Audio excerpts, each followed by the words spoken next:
మనందరి సందేహాలను నివృత్తి చేస్తూ సామాజిక స్థితిగతులను ఎప్పటికప్పుడు దేవుని కోణంలో మనకు చూపెట్టడానికి ఈ తరంలో దేవుని చేత నియమపడిన దీర్ఘదర్శి అపోస్తలుడు అద్దంకి రంజిత్ ఓఫీర్ గారు.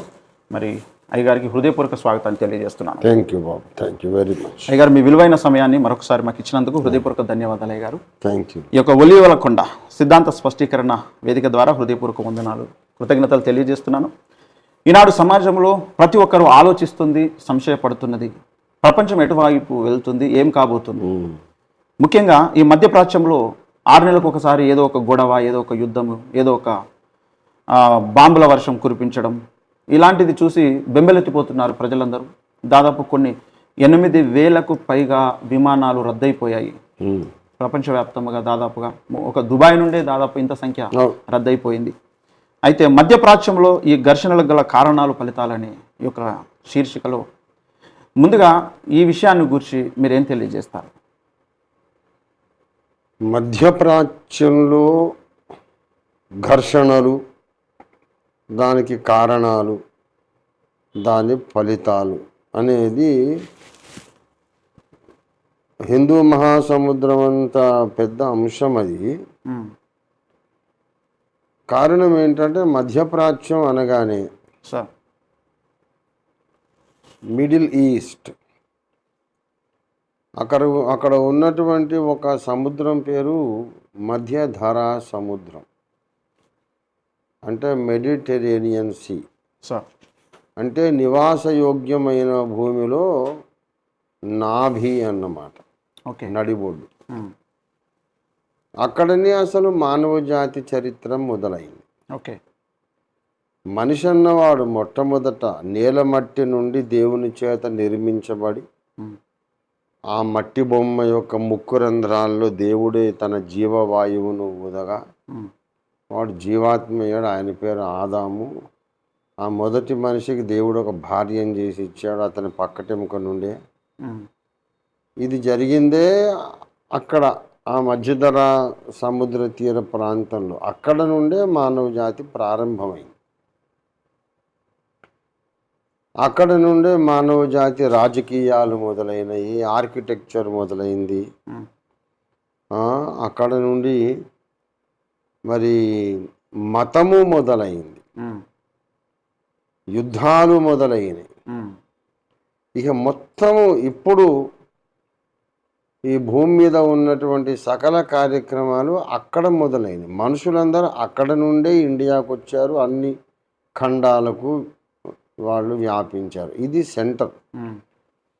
కాబట్టి అక్కడ ఘర్షణలకు కారణం ఏమిటి అని అంటే చాలా పొడగాటి అంశం అది. అయితే ఒకటి మాత్రం నేను ఈ కార్యక్రమంలో ముందుగానే ప్రకటిస్తున్నా. ఈ లోక రాజకీయాలు మనకు అర్థం కావాలంటే ఇప్పుడు ప్రస్తుతం ఉన్న మానవ జాతి స్థితిగతులు, సమస్యలు, ఘర్షణలు ఏవైనా మనకు అర్థం కావాలంటే ఇప్పుడున్న స్థితిని చూస్తే మనకు ఏమీ అర్థం కాదు. ఇప్పుడు ఇరాన్ అరబ్ కంట్రీయే, దుబాయ్ అరబ్ కంట్రీయే. అవును, ఇద్దరు అల్లాహు అక్బర్ అనేవాళ్లే, ఇద్దరు ఖురాన్ పఠించేవాళ్ళు, ఖురాన్ నమ్మేవాళ్లే. మరి ఇరాన్ దుబాయ్ విమానాశ్రయం మీద ఎందుకు దాడి చేయాలి అంటే దాని వెనుక వాళ్ళు అమెరికాకు వత్తాసు పలుకుతున్న అరబ్ దేశం కాబట్టి అమెరికాను పరోక్షంగా దెబ్బతీయడానికి అమెరికాకు కొన్ని అరబ్ రాజ్యాలు వంత పాడుతున్నాయి, వాళ్ళకి సపోర్ట్ ఇస్తున్నాయి. కనుక అమెరికాకు సపోర్ట్ ఇచ్చే అరబ్ దేశాలు, ఒమాన్, దుబాయ్ ఇలాంటి వాటి మీద సౌదీ, ఇరాన్ దెబ్బతీస్తుంది. అమెరికా యొక్క సహాయకులను మీద దెబ్బతీస్తుంది అని అంటే మరి ఇప్పుడు వీళ్ళందరూ అల్లాహు అక్బర్ అనేవాళ్ళు మహమ్మద్ అలైహిస్సలాం వారిని చివరి ప్రవక్తగా గౌరవించేవారు. మరి అమెరికాకి ఎందుకు వీళ్ళు సపోర్ట్ చేస్తారు? దాని వెనుక కారణాలంటే అంత ఇంటర్నేషనల్ డిప్లొమాటిక్ రిలేషన్షిప్స్, చమురు ఆయిల్ యొక్క నిల్వలు, దానికి ఉన్న మార్కెటింగ్, ఇంటర్నేషనల్ మార్కెటింగు, అందులో అమెరికా చెప్పినట్టు వినకపోతే వాళ్ళు టారిఫ్ షరతులు విధిస్తాయి. ఇవన్నీ గజిబిజి గజిబిజి గజిబిజి గందరగోళమై ఏమీ అర్థం కాదు. ఇట్లాగెందుకు అట్లా ఎందుకు? అరబ్బుల మీదనే ఇరాన్ దాడి చేయడం ఏంటి? బీయింగ్ దెమ్సెల్వ్స్ అన్ అరబ్ కంట్రీ, ఎందుకంటే అమెరికాకు సపోర్ట్. అమెరికాకి ఎందుకు సపోర్ట్ చేస్తున్నారు? అసలు అమెరికాకి ఇక్కడ మధ్యప్రాచ్యంలో ఏంటి సంబంధం? ఇజ్రాయెల్ని ఎందుకు అంత బ్లైండ్గా అమెరికా సపోర్ట్ చేస్తుంది? ఇందులో దౌర్జన్యకాండ చేస్తున్నది ఎవరు? దురాక్రమణదారులు ఎవరు? న్యాయం కొరకు పోరాడేది ఎవరు? ఈ ప్రశ్నలు అసలు జవాబులే తేలకుండా, జవాబులు దొరకకుండా మిగిలిపోతాయి. అవును. మనము 1000 గంటలు 1,00,000 గంటలు మాట్లాడుకున్నా ఈ సమస్యలకు మనకు అల్టిమేట్ ఆన్సర్ దొరకదు. ఆఖరికి వచ్చి మళ్ళీ ప్రశ్నలతోనే మిగిలిపోతాం. అందుకే నేను చెప్పేది, ఏమైనా మనకు ఈ లోక రాజకీయాలు, స్థితిగతులు, ఘర్షణలు, ప్రస్తుత పరిస్థితులు కూడా, ఇవన్నీ కూడా అర్థం కావాలంటే, ఇంక్లూడింగ్ మన దేశ రాజకీయాలు కూడా అర్థం కావాలంటే బిబ్లికల్ పర్స్పెక్టివ్ నుండి చూడాలి. అంటే బైబిల్ దృక్కోణములో నుండి చూడాలి. ఓకే, వేరే మార్గం లేదు ఇక. బైబిల్ అంటే ఇష్టం ఉన్నవాళ్ళు, లేని వాళ్ళు, ద్వేషించేవాళ్ళు, దూషించేవాళ్ళు, ఎంత మహామేధావులు, వరల్డ్ నంబర్ 1 వరల్డ్ క్లాస్ జర్నలిస్టులు, ఎవరైనా సరే అసలు ఈ ప్రపంచం మనకు అర్థం కావాలంటే బైబిల్ యొక్క దృక్కోణము నుండి చూడాల్సిందే, తప్పదు, వేరే మార్గం లేదు. ఓకే. ఎందుకంటే అసలు ఇదంతా తయారు చేసిన ఆ దేవుడు అసలు విషయం ఏంటో బైబిల్లో రాసి పెట్టాడు. ఓకే. మానవ సమాజాన్ని, ప్రపంచాన్ని తయారు చేసి నడిపిస్తున్న ఆ దేవుడే అసలు మానవ జాతిలో ఏమేం జరుగుతుంది, ఏం శక్తులు పనిచేస్తున్నాయి, కారణాలు ఏంటనేది బైబిల్లో రాసి పెట్టాడు. ఆయనను పక్కన పెట్టేసి నువ్వు పక్కకు తొలగిపోవయ్యా, నువ్వు అసలు అడ్డం రాకు, మేము వేరేగా పరిశోధన చేసి కనుక్కుంటాం అనడము అది బుద్ధిహీనత. ఓకే సార్, ఇప్పుడు ఈ జరుగుతున్నటువంటి దాడులు, ముందుగా ఇజ్రాయేలు ఎందుకు ఇరాన్ మీదకి రావాలి? అమెరికా ఎందుకు రావాలి? ఇరాన్ ఎందుకు వాళ్ళను ద్వేషిస్తూ ఉండాలి? ఈ యొక్క సమస్య ఎక్కడ స్టార్ట్ అయింది? ఇది అసలు సమస్య, అసలైన ప్రశ్న, మోస్ట్ ఇంపార్టెంట్ క్వశ్చన్ ఇది. అసలు యూదులు అనేవాళ్ళు ఎవరు? యూదుల మీద అరబ్బులందరూ ఎందుకు కత్తికట్టారు అనేది చాలా పెద్ద అంశం. ఈరోజు ప్రోగ్రామ్కి ఇది ఒక్కటే ప్రశ్న సరిపోతుంది అని నేను చెప్తాను. ఓకే. మళ్ళీ బైబిల్ పర్స్పెక్టివ్ ఏమిటంటే, కొంచెం ఓపికగా విన, షార్ట్గానే చెప్తాను. దేవుడు మానవ జాతిని ఎలా నిర్మించాడు అంటే, నేల మంటితో మొట్టమొదట ఒక మనిషి బొమ్మను తయారు చేసి ఆ ముక్కు రంధ్రాల్లో దేవుడు జీవవాయువును ఊది అతన్ని మనిషిని చేసి అతని ప్రకటనకనే ఒక స్త్రీనిగా చేసి భార్యాభర్తలుగా వాళ్ళని చేసి వాళ్ళలో నుండి మానవ జాతిని పుట్టించాడు. ఇది పాయింట్ నెంబర్ 1. ఎప్పుడు కూడా ఇక్కడే మనం మొదలు కావాలి. ఓకే. మన పరిశోధన మానవ జాతికి మూల పురుషుడైన ఆదాము యొక్క నిర్మాణము నుండే స్టార్ట్ కావాలి. ఓకే. ఇప్పుడు 2026లో జరుగుతున్న ఈ యుద్ధానికి కూడా దానికే లింక్ ఉంది. ఓకే. అక్కడి నుంచి చూస్తే సరిగ్గా అర్థమవుతుంది. సరే, అదైన తర్వాత ఏం జరిగింది? ఆదాము హవ్వలు దేవుని మీద తిరుగుబాటు చేసి దేవుని పట్ల అవిధేయత చూపి వద్దన్న పని చేసి వద్దన్న పండు తిని అవిధేయులై పాపాన్ని కొని తెచ్చుకున్నారు, పాపులైనారు, శాపం వచ్చింది, తర్వాత మరణం వచ్చింది, మరణము తర్వాత నరకం, రెండవ మరణం. ఇలా మానవ జాతి నాశనం అయిపోయింది. ఇప్పుడు ఈ నాశనమైన మానవ జాతి దాన్ని రక్షించడానికి దేవుడు అప్పుడే ఆదికాండం 3:15లోనే ఒక వాగ్దానం చేశాడు. మానవ జాతి అంటే అప్పుడు ఇద్దరే, ఆదాము హవ్వ. అయితే వాళ్ళ నుండి పుట్టబోతున్న వాళ్ళందరూ ఇక పాపులే పుడతారు. అంతే. కనుక పుట్టబోతున్న మానవ జాతికి ఆదాము హవ్వలకు మళ్ళీ విమోచన, ఉద్ధరించబడే ఒక మార్గమును అక్కడే ఆదికాండంలోనే ఆ ఏదెను తోటలోనే దేవుడు ఒక వాగ్దానం చేశాడు. పురుష ప్రమేయము లేకుండా నేను ఒక స్త్రీ గర్భమున స్త్రీ సంతానముగా పుట్టి మానవ జాతిని పాపంలో పడేసిన సర్పం యొక్క తల మీద కొడతాను.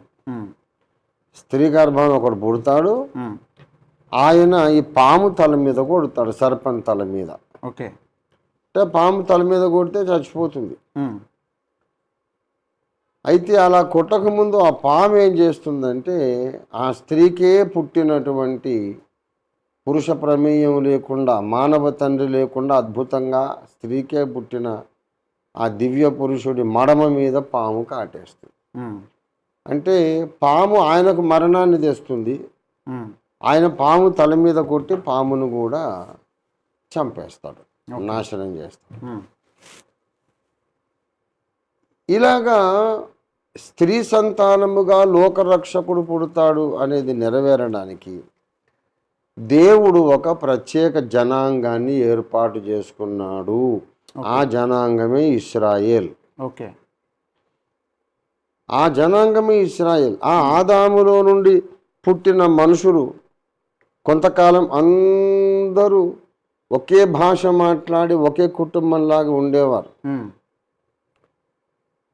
ఆ తర్వాత ఆ ఒక్క కుటుంబము ఒక మతాన్ని స్థాపించుకొని ఒక అసత్య దైవాన్ని కొలిచినందుచేత మానవ జాతిని చెదరగొట్టడానికి దేవుడు భాషలు తారుమారు చేశాడు. ఒక్కొక్క భాష మాట్లాడిన వాళ్ళు ఒక్కొక్క మూలకు పడ్డవారు. ఆ చెదరగొట్టబడ్డ వాళ్ళే ఆర్యులు, ద్రావిడులు, మంగోలియన్స్, ఆంగ్లో సాక్సన్స్, ఆఫ్రికన్ తెగలు, ఇలాగ రకరకాల మానవ జాతులు 5 ఖండాలలోనికి చెదిరిపోయారు.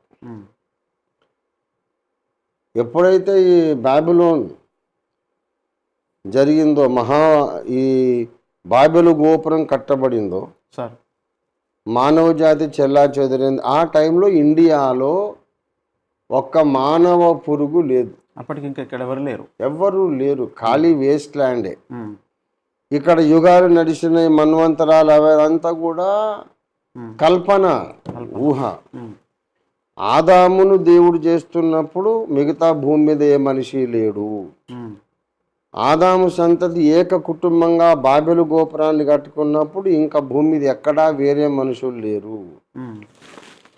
బాబెలు గోపురం దగ్గర చెదరగొట్టబడ్డ వాళ్ళే అటు యూరోప్లోను, ఏషియాలోను, ఆఫ్రికాలోను అన్ని ఖండాల్లో చెదరగొట్టబడ్డారు. ఆ తర్వాత నుండే మన దగ్గర మనుషులు ఉన్నారు. అందులో నుండి ఒక జాతిని దేవుడు ఏర్పాటు చేసుకున్నాడు. వాళ్ళు హెబ్రీయులు. ఆ హెబ్రీయులలో నుండి అబ్రహాములో నుండి ఇజ్రాయేల్. ఎందుకయ్యా ఇజ్రాయేలు? ఆ ఇజ్రాయేలే ఇప్పుడు ఈ ఇజ్రాయేల్. ఎందుకు వాళ్ళని దేవుడు సపరేట్ చేసుకున్నాడు అంటే మానవ జాతికి రక్షకుణ్ణి వాళ్ళలో పుట్టించాలి. కనుక మానవ జాతికి రక్షకుని ఇవ్వడానికి దేవుడు ఏర్పాటు చేసిన ఒక ద్వారమే ఇశ్రాయేల్ జనాంగం. అబ్రహాముకు వాగ్దానం చేశాడు, నీ సంతానమునకు ఇశ్రాయేలుకు ఆ సైనై పెనిన్సులా అంతా నేను వాగ్దాన భూమిగా ఇస్తాను.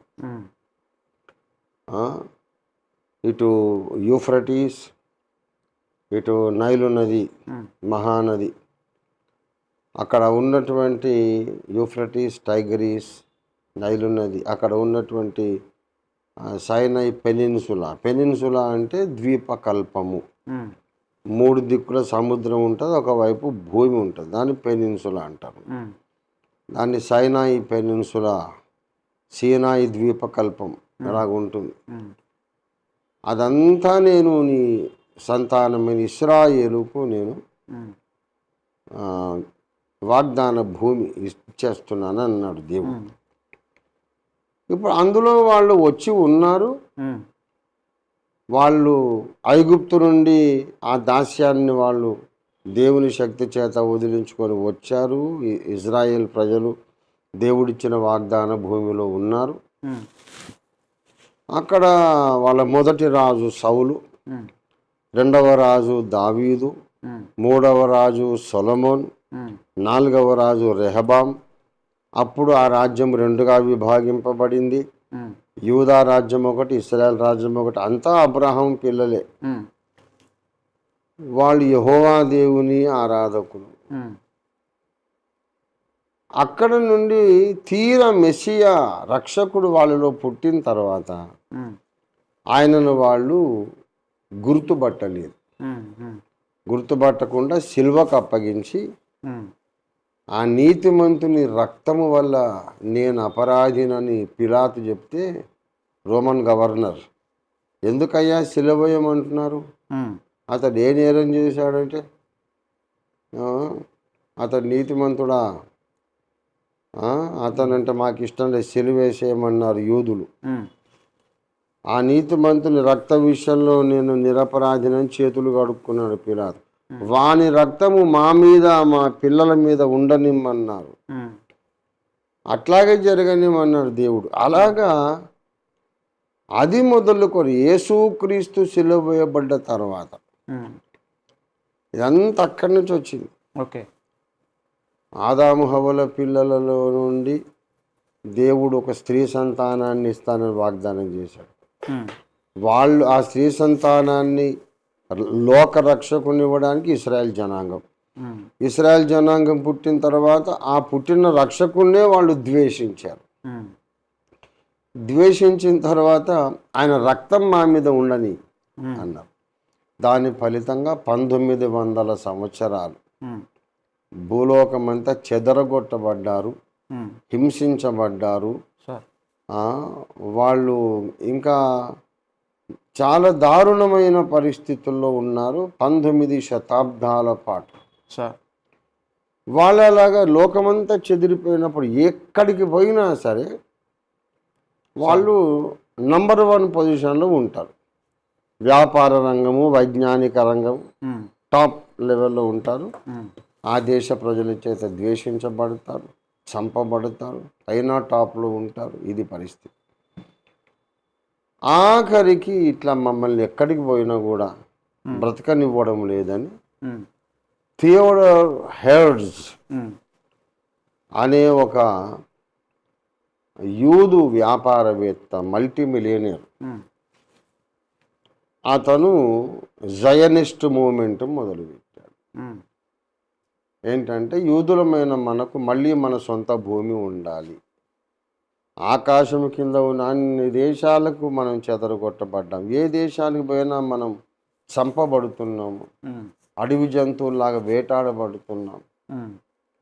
కాబట్టి మనకంటూ సొంత భూమి ఉండాలి అని జయనిస్ట్ మూమెంట్ ప్రారంభించి తర్వాత ఫైనల్గా అక్కడ అదే ఇజ్రాయెల్ దేశం ఏదైతే దావీదు ఏలిన దేశము, సొలొమోన్ ఏలిన దేశం, సౌలు రాజు ఏలిన దేశం అక్కడే కావాలి మాకు.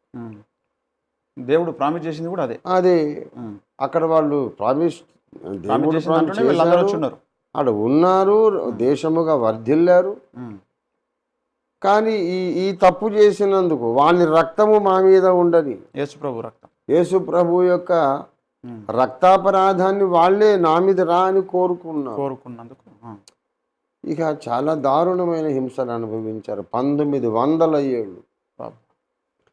తర్వాత మళ్ళీ జయనిస్ట్ మూవ్మెంట్ అనేది ఒకటి పెట్టుకొని వాళ్ళు మరలా ఇజ్రాయెల్లోకి వచ్చే ప్రయత్నం చేశారు. ఇలా చేస్తారని కూడా యేసు ప్రభు వారు ముందే చెప్పారు, బైబిల్లో ముందే రాయబడింది.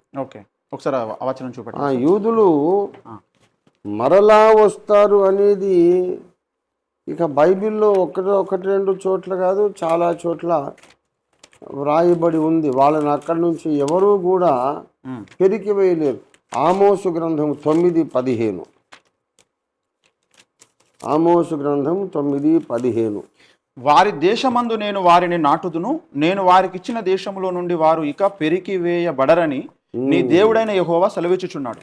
అది వారి దేశమందు నేను వారిని నాటుదును,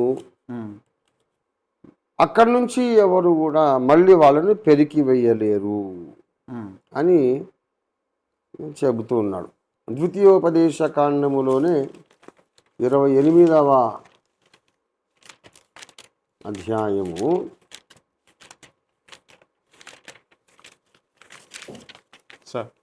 25. యెహోవా నీ శత్రువుల ఎదుట నిన్ను ఓడించును, ఒక్క మార్గమున వారి ఎదుటికి బయలుదేరి నీవు 7 మార్గముల వారి ఎదుటి నుండి పారిపోయి భూరాజ్యములన్నిటిలోనికి ఇటు అటు చెదరగొట్టబడదు. ఇటు అటు నువ్వు చెదరగొట్టబడుదువు అన్న తర్వాత 30వ అధ్యాయం చూడండి. 30వ అధ్యాయం 2వ వచనం.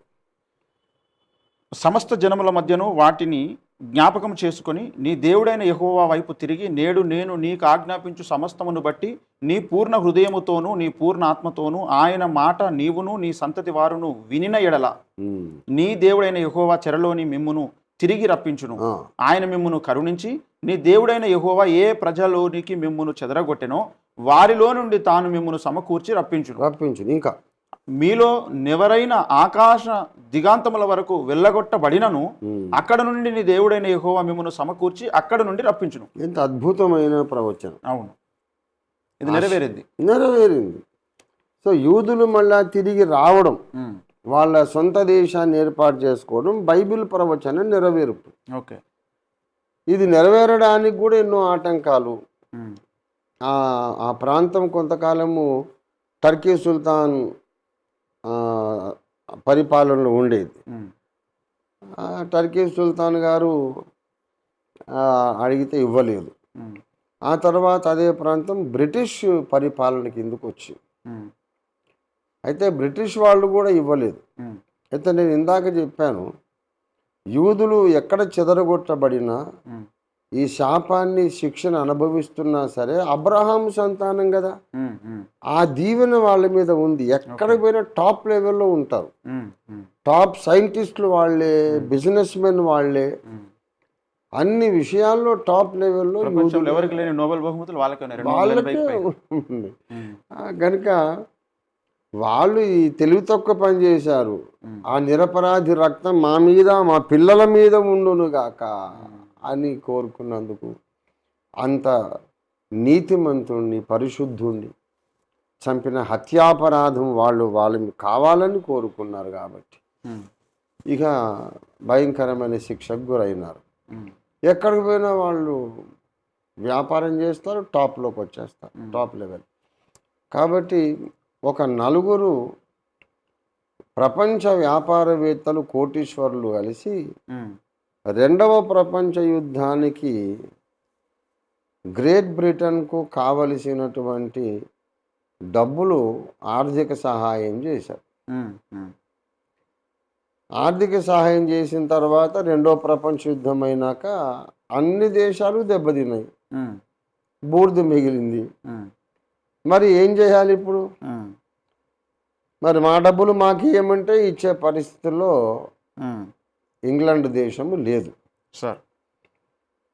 మరి ఏ రీతిగా ఈ రుణం తీర్చుకోవాలి అని అంటే, మాకేం డబ్బులు ఇవ్వద్దులేండి, మా మాతృదేశం మాకు ఇవ్వండి. ఎందుకంటే అప్పటికి టర్కీ ప్రభావం పోయి టర్కీ పరిపాలన అంతమైపోయి బ్రిటిష్ ప్రభుత్వం కింద ఆ ప్రాంతం ఉంది. ఓకే, అప్పటికి వీళ్ళు ఒప్పుకోలే. మీరు మళ్ళీ అక్కడ ఈ 1900 సంవత్సరాలు వీళ్ళు ఎక్కడెక్కడో చెదరగొట్టబడితే ఆ వేస్ట్ ల్యాండ్ లోపలికి చుట్టుపక్కల ఉన్న అరబ్బు దేశాల వాళ్ళందరూ కూడా వచ్చి అక్కడ నివాసం ఏర్పరచుకున్నారు. ఓకే, అంటే అప్పటికి ఒక్క యూదుడు కూడా అక్కడ లేకుండా వెళ్ళిపోయారు. వెళ్ళిపోయినారు. 1-2 ఉంటే ఉండొచ్చు, కానీ వాళ్ళ ఆధిపత్యం ఏమి లేదు. ఏమి లేదు, అసలు ఆధిపత్యం లేనే లేదు. పాలెస్టీనియన్స్ అంటే వాళ్ళు యూదులు ఖాళీ చేసి వెళ్ళిపోయిన, ఆ శాపవశాత్తు దేవుని కోపాన్ని తెచ్చుకొని వెళ్ళిపోయిన ఆ ఖాళీ చేసిన ల్యాండ్ లోపలికి చుట్టుపక్కల అరబ్బు జాతుల వాళ్ళు అక్కడ వచ్చి నివసించి అంటే ఈ 1900 సంవత్సరాల్లో జరిగింది ఇది. జరిగింది.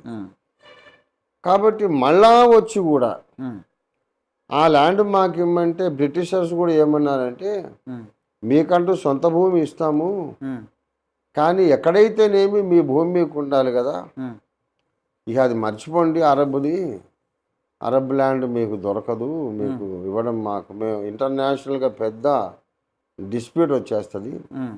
ఆఫ్రికాలో ఏదైనా ఒక మూలకు ఒక ల్యాండ్ ఇచ్చేస్తాం, మీరు అక్కడ స్థిరపడండి అంటే అలాగేలాగా మా తండ్రి మా మూల పురుషుడు అబ్రహాంకి ఇచ్చిన ల్యాండే మాకు కావాలి అనంటే అలాగా మేము ఇవ్వలేమని వీళ్ళు, ఎందుకంటే కర్ర విరగకుండా పాము చావకుండా ఇలాగా చేసి ఆఖరికి వాళ్ళు వెళ్ళిపోయేటప్పుడు ఈ ప్రాంతాన్ని డిస్ప్యూటెడ్ ల్యాండ్గా ఐక్యరాజ్య సమితికి, నానాజాతి సమితి ఉండేది, వాళ్లకు అప్పగించేసి వెళ్ళిపోయినారు బ్రిటిషర్స్. మేము ఏది తీర్మానం చేయం, యూదులదని అనము, అరబ్బులదని అనము, మేము ఏది చేయం. ఇవ్వడానికి మాకు ఇష్టం ఉంది, వాళ్ళకి ఇవ్వడానికి ఇష్టం ఉంది, కానీ మరి పెద్ద గొడవ అయిపోతుంది అని వాళ్ళు ఎటు నిర్ణయం తీసుకోకుండా నానాజాతి సమితికి అప్పగించేసి వాళ్ళు వెళ్ళిపోయినారు. అప్పుడు ఏం చేశారంటే వీళ్ళు నాకు ఎట్లాగైనా ఆ ల్యాండ్ కావాలని వచ్చి వీళ్ళు కోటీశ్వర్లు అని చెప్తున్నా కదా, ఆ అరబ్బు భూమి జమీందారులు వాళ్ళు ల్యాండ్ లార్డ్స్ ఉంటారు, అక్కడ కొన్ని 100 ఎకరాల భూములు వీళ్ళు కొన్నారు. ఇది లేటెస్ట్ డెవలప్మెంట్. 100 ఎకరాలు కొంటుంటే అరబ్బులకు అది అప్పుడు అర్థం కాలేదు. వీళ్ళు ఒక రాజ్యం స్థాపించుకుంటున్నారనే సంగతి వాళ్ళకు అంత ఎడ్యుకేషన్ కానీ అంత ఇప్పుడు ఎన్విరాన్మెంటల్ ఎడ్యుకేషన్ నాలెడ్జ్ కూడా లేదు, చదువు కూడా తక్కువనే. కాబట్టి వాళ్ళు ఏం చేశారంటే వాళ్ళు ల్యాండ్స్ 100 ఎకరాలు 1000 ఎకరాలు కొనుక్కొని సాగు చేసుకుంటుంటే వాళ్ళు అమ్మేశారు. అలాగ చేసుకున్న దాన్ని వాళ్ళు ఏం చేశారంటే 1948లో వాళ్ళు స్వతంత్ర దేశం ఇజ్రాయేల్ అని ప్రకటించుకున్నారు. అలా ప్రకటించినప్పుడు దాదాపు ఎంతమంది జనాభా ఉండొచ్చు అక్కడ? కొన్ని వేల మంది, మహో లక్షలు ఓపే. కానీ ఎంత అద్భుతం అంటే వాళ్ళు ఇవాళ 1948లో మేము స్వతంత్ర రాజ్యం అని ప్రకటించుకొని ఐక్యరాజ్య సమితికి నివేదించుకొని మమ్మల్ని గుర్తించండి, ఇది అబ్రహాం కాలంలో మాది, దావీదు కాలంలో మాది, యేసుక్రీస్తుని సిలువేసినప్పటిదాకా మాది, కొన్నాళ్ళు అటు ఇటు వెళ్ళొచ్చినా మళ్ళా వచ్చాం. అయితే కబ్జా పెట్టుకున్న వాళ్ళని బలవంతంగా మేమేమి వెళ్ళగొట్టలేదు, మేము మళ్ళీ ల్యాండ్ కొనుక్కున్నాం. కొన్నందుకైనా మాది, అబ్రహాముకు దేవుడు ఇచ్చినందుకైనా ఇది మాది, ఇప్పుడు మేమే డబ్బులు ఇచ్చి కొన్నందుకైనా ఇది మాది, అటైనా ఇటైనా మాది, కనుక మాది న్యాయమైన ఓనర్షిప్ అని వాళ్ళు ఎప్పుడైతే ప్రకటించుకున్నారో వెంటనే వాళ్ళ మీద చుట్టుపక్కల ఉన్న 6 అరబ్ నేషన్స్, అందులో ఈజిప్ట్ కూడా ఉంది, సిరియా, ఈజిప్ట్, 6 అరబ్ నేషన్స్ ఒక్కటై వాళ్ళ మీద యుద్ధం చేశారు. ఇక వీళ్ళు 2000 ఏళ్ళు 1900 సంవత్సరాలు నలిగిపోయి ఉన్నారు కదా, వాళ్ళు వెల్ ప్రిపేర్డ్గా ఉన్నారు. మేము ఇలా రాజ్యం ప్రకటించుకుంటే మంచి పని చేసావు తమ్ముడు, ఇది మంచిదే, ఓకే కంగ్రాచులేషన్స్ అని అరబ్బులు అంటారని వాళ్ళు ఏం కలగంలా, తప్పకుండా వ్యతిరేకిస్తారు, మా మీద యుద్ధానికి వస్తారని తెలుసు, ఫుల్లీ ప్రిపేర్డ్గా ఉన్నారు. యుద్ధం జరిగింది. 6 అరబ్ కంట్రీస్ను ఇజ్రాయెల్ పుట్టి కొన్ని గంటలు కాకముందే యుద్ధంలో తిప్పికొట్టేసింది. ఇప్పుడు 3వ పాయింట్, అబ్రహాముకు దేవుడు ఇచ్చినందుకు ఆ ల్యాండ్ వాళ్ళది, దావీదు నుండి యేసు ప్రభు యొక్క కాలం దాకా వాళ్ళే ఉన్నందుకు ల్యాండ్ వాళ్ళది. మూడవది కొన్నందుకు, 4వది యుద్ధంలో గెలుచుకున్నందుకు. యుద్ధంలో గెలుచుకున్నందుకు ఆ ల్యాండ్ వాళ్ళది. కనుక ఇంకా ఎంతకాలం అండి మమ్మల్ని బాధ పెడతారు? మా నాన్న మిమ్మల్ని ఏం అనం మేము, ఇది మాదే.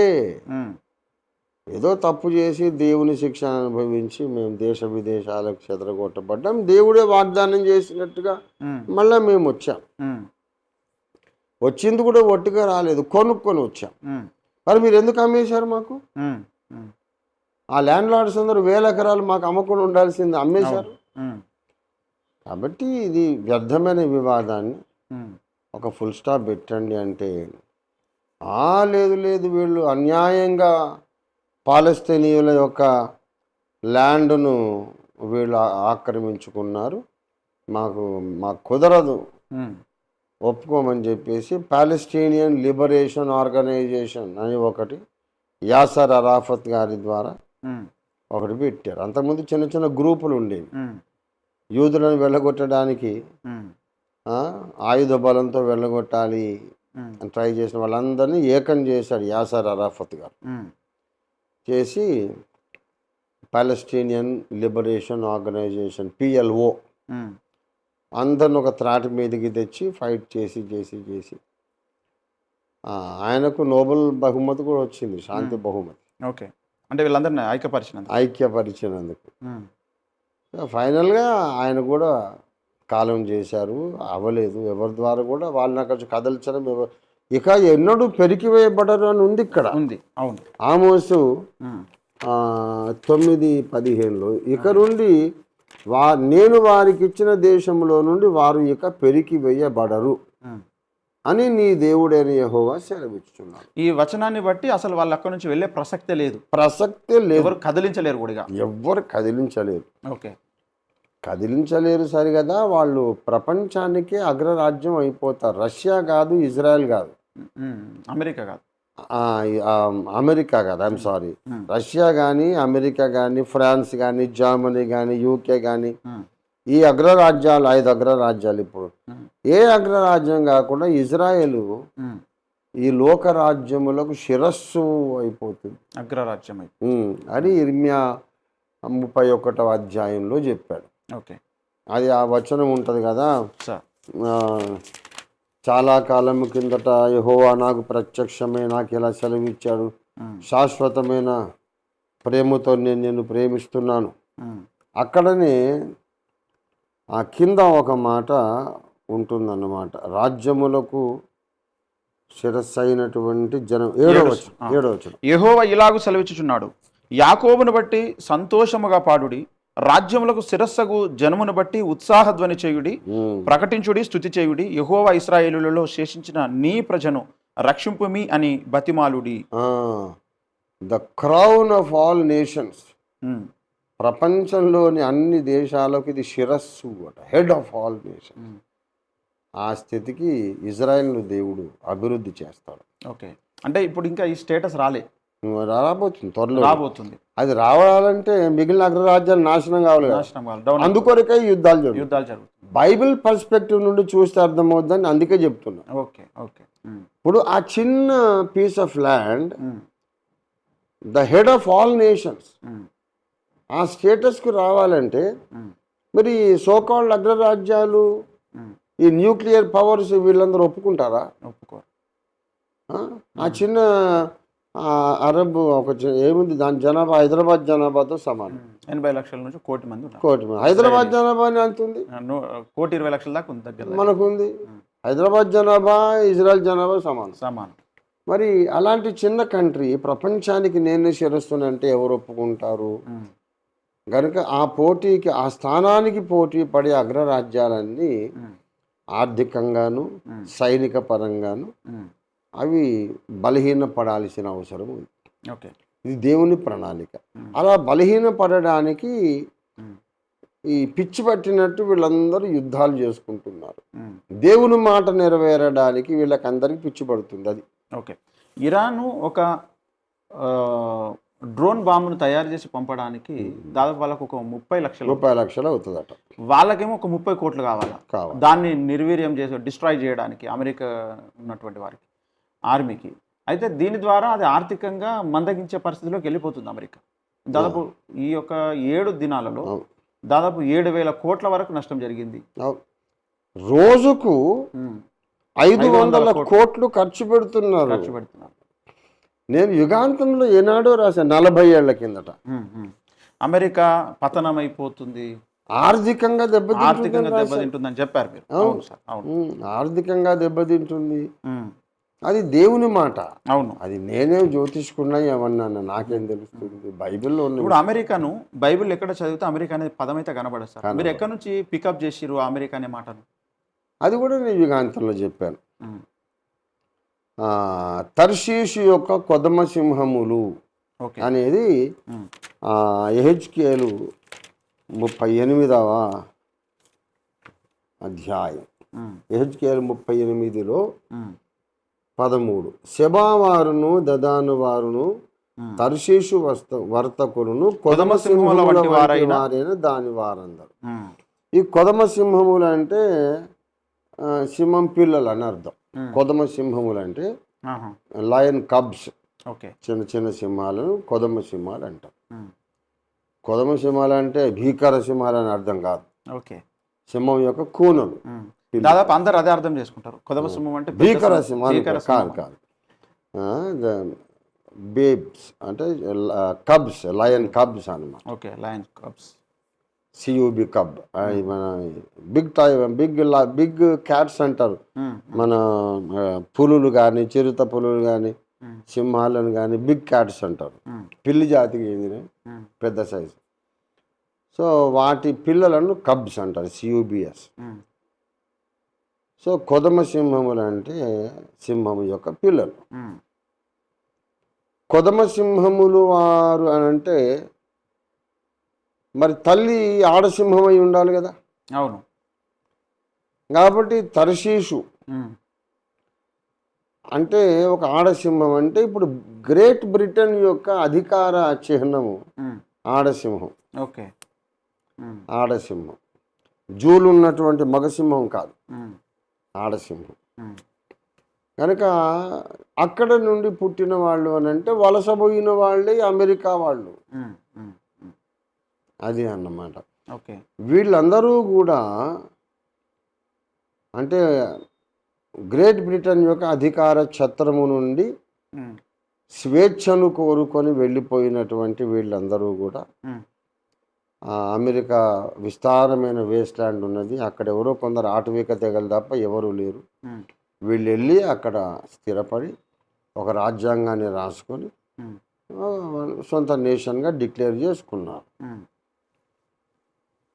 అయితే వాళ్ళు ఇజ్రాయెల్ మీదికి అరబ్బులు దండెత్తి వచ్చినప్పుడు ఉమ్, విస్తారమైన దోచుకొనుటకు వచ్చితివా అని అందురు అని మాత్రమే ఉంది. కానీ ఉమ్, వాళ్ళు సైనిక పరంగా సహాయం చేయడానికి, యుద్ధం చేయడానికి వస్తారని లేదు. ఉమ్, అదనమాట. అంటే 2 కారణాలు. ఉమ్, ఆ టైం కల్లా వాళ్ళు యుద్ధం చేయడానికి అంత శక్తి లేని బలహీన రాజ్యాలుగా మారిపోతారు. ఇటు యూకే కానీ, అమెరికా కానీ, ఉమ్, అదర్ యూరోపియన్ కంట్రీస్ కానీ యుద్ధం చేయడానికి అంత శక్తి లేనటువంటి బలహీన దేశాలుగా మారిపోతారు. ఉమ్, వాళ్ళకు డబ్బు ఉండదు, ఉమ్, వాళ్ళకంత సైనిక బలం ఉండదు. ఉమ్, వాళ్ళే మొత్తం కుదేలైపోయి సర్వనాశనం అయిపోయి మళ్ళీ కట్టుకునే ప్రయత్నాలు ఉంటారు. ఉమ్,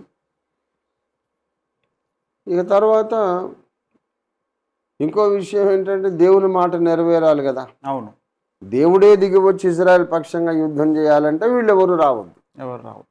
అందుచేత కూడా వాళ్ళు రారు. ఉమ్, ఓకే. ఇప్పుడు ఏమి జరగబోతుంది? రాజకీయ విశ్లేషకులు అంటూ అన్ని దేశాలలో, తెలుగు 2 రాష్ట్రాలలో కూడా ఇప్పుడు ఇరానే వారి మీద జయిస్తుంది, ఇజ్రాయెల్ని కానీ అమెరికాని కానీ నిర్వీర్యం చేసి పడేస్తుంది, ఏమో అనుకున్నాం కానీ ఇరానే గొప్పదన్నట్టుగా చూపిస్తున్నారు. ఇరాను పరిస్థితి ఏం కాబోతుంది? ఇజ్రాయెల్ను వాళ్ళు ఏం చేయలేరు. ఉమ్, దేవుని మాట ఇదిగో నేను పట్టుకున్నటువంటి గ్రంథం ఉమ్, భూమి ఆకాశములు పంచభూతాలు గతించిన ఈ గ్రంథం మాత్రం నిలబడి ఉంటుంది. ఉమ్, ఈ గ్రంథములో ఉన్న ఒక్క పొల్లు కూడా అది గతించదు. ఉమ్, అది వ్యర్థంగా పోదు.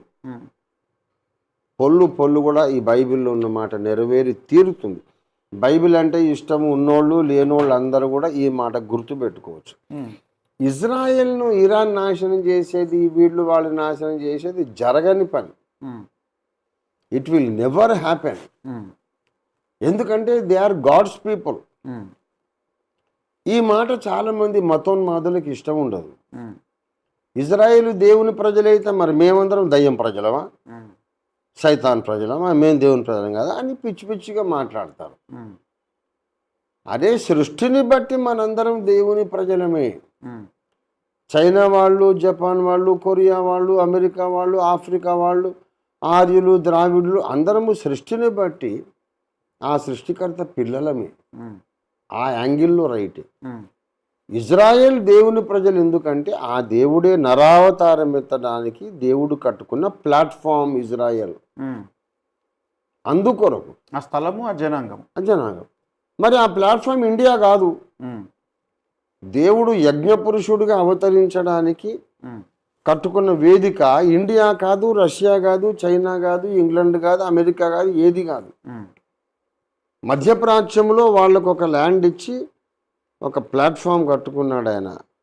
విమానం దిగడానికి ఎయిర్పోర్ట్ కట్టుకున్నట్టు, రక్షకుడు దిగడానికి, కన్యగర్భాన పుట్టడానికి, ఇజ్రాయెల్ను లోకరక్షకుడు పుట్టడానికి ఒక ఎయిర్పోర్ట్ లాగా కట్టుకున్నాడు. That is why they are specially chosen people of God. ఇది అందరూ ఒప్పుకుంది చచ్చినట్టు. ఎవరు కాదన్న కుదరదు, అంతే. పంచభూతములను సృష్టించిన దేవుడు ఒక మాట చెబుతుంటే వీడు మా తాత వేరేగా చెప్పాడనంటే నీకు నీ తాతకు దిక్కే ఉంది అసలు దేవుని ముందు? ఏం దిక్కులేదు. దేవుణ్ణి వ్యతిరేకించిన ప్రతి ఒక్కరు కూడా సిగ్గుపడతాడు. ఇస్రాయేల్ జనాంగముగా అబ్రహాముకు దేవుడు ఇచ్చిన వాగ్దానం కొరకు ఆ స్థలానికి వెళ్ళి అక్కడనే ఉండాలని, వెళ్ళగొట్టబడినా చెదరగొట్టబడినా మళ్ళీ కొనుక్కొనైనా యుద్ధాలు గెలిచైనా అక్కడనే ఉంటున్నారు. ఈ అరబ్స్ ఎవరైతే ఉన్నారో వీళ్ళు ఇప్పుడు అందరికీ ఆదామే మూలమైతే వీళ్ళు ఎందుకు వెళ్ళి ఆ అరబ్ కంట్రీస్లో ఉండడానికి గల కారణాలు ఎందుకు, ఏమిటి? ఎవరు ఇప్పుడు ఉన్నటువంటి అరబ్స్ ఎవరైతే ఉన్నారో వీరందరూ వెళ్ళి ఆ అరబ్ కంట్రీస్లో ఎలా ఉన్నారో దానికి గల నేపథ్యం ఏంటి? బాబెలు గోపురం దగ్గర ఒక ఫాల్స్ రిలీజియన్, దేవుడు కాని ఒకరిని సైతాన్ కొడుకును దేవుడని పెట్టుకొని ఆరాధన చేసే అక్కడి నుంచి టవర్ ఆఫ్ బాబెల్ ఉంది. అది ఇప్పటికీ ఇరాక్లో ఉంది. అక్కడ నుండి దేవుడు చెదరగొట్టబడినప్పుడు ఒక్కొక్క భాష మాట్లాడేవాడు ఒక్కో దిక్కుకి వెళ్ళిపోయినారు కదా. అందులో భాగంగా వీళ్ళు ఇటు వచ్చారు, వెళ్ళిపోయారు. వచ్చిన తర్వాత ఇజ్రాయెల్ జాతి 430 సంవత్సరాలు ఈజిప్టులో దాసులుగా బ్రతికారు. తర్వాత దేవుడు దిగొచ్చి అదొక సాదృశ్య పాఠం. ఆ దాస్య గృహములో నుండి ఇజ్రాయెల్ను విడిపించి 40 సంవత్సరాలు అడవిలో నడిపించి వాళ్లకు అబ్రహాముకు వాగ్దానం చేసినటువంటి ఆ వాగ్దాన భూమిని ఈ జనాంగానికి ఇచ్చాడు. ఇదంతా కూడా దేవుడు చెప్పి నెరవేర్చటమే. స్పష్టంగా మనం ఆది కాండంలో చూస్తే దేవుడు చెప్పకుండా ఏమీ చేయలేదు, చెప్పినది ఏది కూడా నెరవేర్చకుండా వదిలేయలేదు. మరి ఆది కాండం 15వ అధ్యాయం. ఇంతకుముందు యూఫ్రటీస్ నుంచి నైల్ నది వరకు అన్నాను కదా, అది ఇక్కడ ఉంటుంది. ఆది కాండము 15వ అధ్యాయం 18వ వచనం 18. ఆ దినమందే యెహోవా ఐగుప్తు నది మొదలుకొని గొప్ప నది అయిన యూఫ్రటీసు నది వరకు ఈ దేశమును అనగా కేనీయులను, కనిజ్జీయులను, కద్మోనీయులను, హిత్తీయులను, పెరిజ్జీయులను, రేఫాయియులను, అమోరీయులను, కనానీయులను, గిర్గాషీయులను, యోబిసీయులను నీ సంతానమునకిచ్చి ఉన్నానని అబ్రహాముతో నిబంధన చేశారు. అది ఈ దేశమును అక్కడ యూఫ్రటీస్ నైలు, ఐగుప్తు నది అంటే నైల్ రివర్, అక్కడి నుంచి గొప్ప నది అయిన మహానది అయిన యూఫ్రటీస్ వరకు, అంటే ద హోల్ సైనాయి పెనిన్సులా నీ సంతానమునకు ఇచ్చాను. అయితే మరి ఎప్పుడు ఇస్తాడు అంటే, ముందు నీ సంతతి వారు తమది కాని పరదేశమందు 400 ఏళ్ళు దాసులుగా ఉంటారు. చూడండి, అదే 15వ అధ్యాయము 13వ వచనం. ఆయన నీ సంతతి వారు తమది కాని పరదేశమందు నివసించి ఆ దేశం వారికి దాసులుగా నుందురు. వారు 400 ఏండ్లు వీరిని శ్రమ పెట్టుదురు. వీరు ఎవరికి దాసులవుదురో ఆ జనమునకు నేనే తీర్పు తీర్చుదును. తరువాత వారు మిక్కిలి ఆశతో బయలుదేరి వచ్చెదరు. నీవు క్షేమముగా నీ పితరుల యొద్దకు పోయేదవు. మంచి వృద్ధాప్యమందు పాతి పెట్టబడుదువు. అది సంగతి. అక్కడ 400 ఏండ్లు పరజనులు అక్కడికి తమది కాని పరదేశమందు వీళ్ళు దాసులుగా ఉంటారు. ఆ తర్వాత మళ్ళీ నేను అక్కడి నుంచి వాళ్ళని బయటికి తీసుకొని వచ్చి ఈ దేశం అంతా ఇస్తాను. అలాగే 10 కమాండ్మెంట్స్ సినిమా తీశారు. ఇదే సీను. 400 ఇయర్స్ ఐగుప్తులో దాసులుగా ఉన్నాక దేవుడు మోషే ద్వారా అనేక అద్భుతాలు జరిగించి ఐగుప్తు రాజ్యాన్ని వాళ్ళని శిక్షించి ఇశ్రాయేలు ప్రజలను బయటికి తీసుకొని వచ్చి వాళ్ళను ఇదిగో ఇప్పుడున్న ఈ ఇజ్రాయేల్ ఈ దేశానికి అబ్రహాముకు ప్రామిస్ చేసిన ప్రకారంగా తీసుకొని వచ్చి వాళ్ళని ఎస్టాబ్లిష్ చేశారు. మరి అప్పటి కాలంలో బల ప్రయోగమే. మరి అప్పటికే కొంతమంది జాతులు ఉన్నారు అక్కడ. వాళ్ళు ఎవరు అని అంటే మళ్ళీ అది ఒక పెద్ద సబ్జెక్ట్. సరే, ఇప్పుడు సిరియా కానీ ఈ యొక్క అరబ్ కంట్రీస్ కానీ ముస్లిం కంట్రీస్ అని చెప్పుకుంటున్నాం. అయితే ఇప్పుడు ఐగుప్తు స్టోరీ ఇక్కడ చూస్తే అప్పుడు ఉన్నటువంటి ఫరో ముస్లిం కాదు కదా? కాదు కాదు కాదు కాదు క్రీస్తు శకము 600 ఏండ్ల వరకు ఎవ్వరు ముస్లిం కాదు. మహమ్మద్ అలైహిస్సలాం వారు ఇస్లామును స్థాపించేదాకా ఎవ్వరూ ముస్లిం కాదు. అంటే ఇప్పుడు అల్లా అనే నామము అంతకుముందు ఎవరు ఉచ్చరించలేదు. ఇప్పుడు వీళ్ళు చెప్తారు అబ్రహాం కూడా ముస్లిమే, అబ్రహాం కూడా అల్లా యొక్క ప్రవక్త. తర్వాత వీళ్ళందరూ కూడా దావూద్ అండ్ సులైమాన్, హారూన్, వీళ్ళందరూ కూడా ఆల్ ద ప్రాఫిట్స్ అల్లాహ్ యొక్క ప్రవక్తనే. ఈవెన్ యేసు ప్రభు కూడా అల్లాహ్ యొక్క ప్రవక్తనే అని ముస్లిం సోదరులు నమ్ముతున్నారు. కానీ అల్లాహ్ అనే మాట ఎవ్వరూ అంతకుముందు ఉపయోగించలేదు. ఏ ప్రవక్త కూడా ప్రాచీన లేఖనాలలో అల్లాహ్ అనే పదమే లేదు. యెహోవా వాళ్ళు దేవునికి ఇచ్చిన పేరు, దేవుడు బయలుపరిచిన పేరు, దేవుణ్ణి వాళ్ళు పిలిచిన పేరు యెహోవా. వాళ్ళు యెహోవా దేవుని భక్తులు. కానీ దావీదుకు కానీ లేకపోతే యెషయాకు కానీ మోషేకు కానీ అల్లా దేవుడు కాదు. మరి అప్పట్లో అరబ్ కంట్రీస్ అని ఇప్పుడు అనుకుంటున్నాం కదా, వీళ్లకు కూడా అల్లాహ్ దేవుడు కాదు. వాళ్లకు బహుదేవతలు ఉన్నారు, అనేక మంది దేవతలు ఉన్నారు. మనము ఇప్పుడు సిరియా ఒక అరబ్ కంట్రీ అనుకుంటున్నాం కదా, ఈ సిరియా గురించి మనము బైబిల్లో ఒకటి మనం చూద్దాము. మరి సిరియా వాడైన లాబాను ఆదికాండం 31వ అధ్యాయం 24. ఆ రాత్రి స్వప్నమందు దేవుడు సిరియావాడైన లాబాను వద్దకు వచ్చి, సిరియావాడైన లాబాను అంటే యాకోబుకు, ఇశ్రాయేలు మూల పురుషుడైన యాకోబుకు పిల్లనిచ్చిన మామ, మేనమామ అవును అనే సిరియావాడు. మరి సిరియావాడైతే అతని ఇంట్లోంచి ఆయన కూతురు బయటకు వచ్చేసేటప్పుడు గృహదేవతలను తీసుకొని వచ్చిందట. 20వ వచనం కూడా సిరియావాడైన లాబాను అనే మాట రాయబడి ఉంది. మరి అక్కడి నుంచి వచ్చేటప్పుడు రాహేలు ఏమి చేసింది అని అంటే 30వ వచనం, నీ తండ్రి ఇంటి మీద బహువాంచగల వాడవై వెళ్ళగోరిన ఎడల వెళ్ళుము, నా దేవతల నేలా దొంగిలితివనగా. నా దేవతలను ఎందుకు దొంగిలించితివి అని అన్నాడు. అయితే ఆ దేవతలు నాకేం తెలుసు బాబు, నీ దేవతలు నాకు తెలియదు, నా దేవుడు యెహోవా దేవుడు నాకున్నాడు అని అన్నాడు. ఆ దేవతలను దొంగిలించడం ఏంటంటే విగ్రహాలే. 34వ వచనం చూడండి. రాహేలు ఆ విగ్రహములను తీసుకొని ఒంటె సామాగ్రిలో పెట్టి వాటి మీద కూర్చుండెను. అది అంటే తండ్రి ఇంటి నుండి తమ గృహ దేవతలను తీసుకొని వెళ్ళింది ఈమె. చిన్నప్పటి నుంచి ఆరాధించుకున్న దేవతలు అవన్నీ విగ్రహాలు. అంటే ఇప్పుడు సిరియాలో ఉన్న వాళ్ళు బహుదేవతారాధకులు ప్లస్ విగ్రహారాధకులు. అప్పటికే అల్లాహ్ ఏక్ హై, అల్లాహు అక్బర్ అనేది అప్పుడు లేదు. అసలు మహమ్మద్ అలైహిస్సలాం వారు వచ్చేదాకా అరబ్బులందరికీ ఇప్పుడు మన దేశంలో ఉన్నట్టు పోచమ్మ, ఎల్లమ్మ, సమ్మక్క, సారక్క ఇట్లా ఎన్నో దేవతలు ఉన్నాయి కదా, ఆ విధంగానే వాళ్ళకు కూడా ఉన్నారు. ఓకే, బహుదేవతారాధకులు ఎన్నెన్నో దేవతలు Syrian and all Arab countries ఎవరి గృహ దేవతలు, గ్రామ దేవతలు వాళ్ళకున్నారు.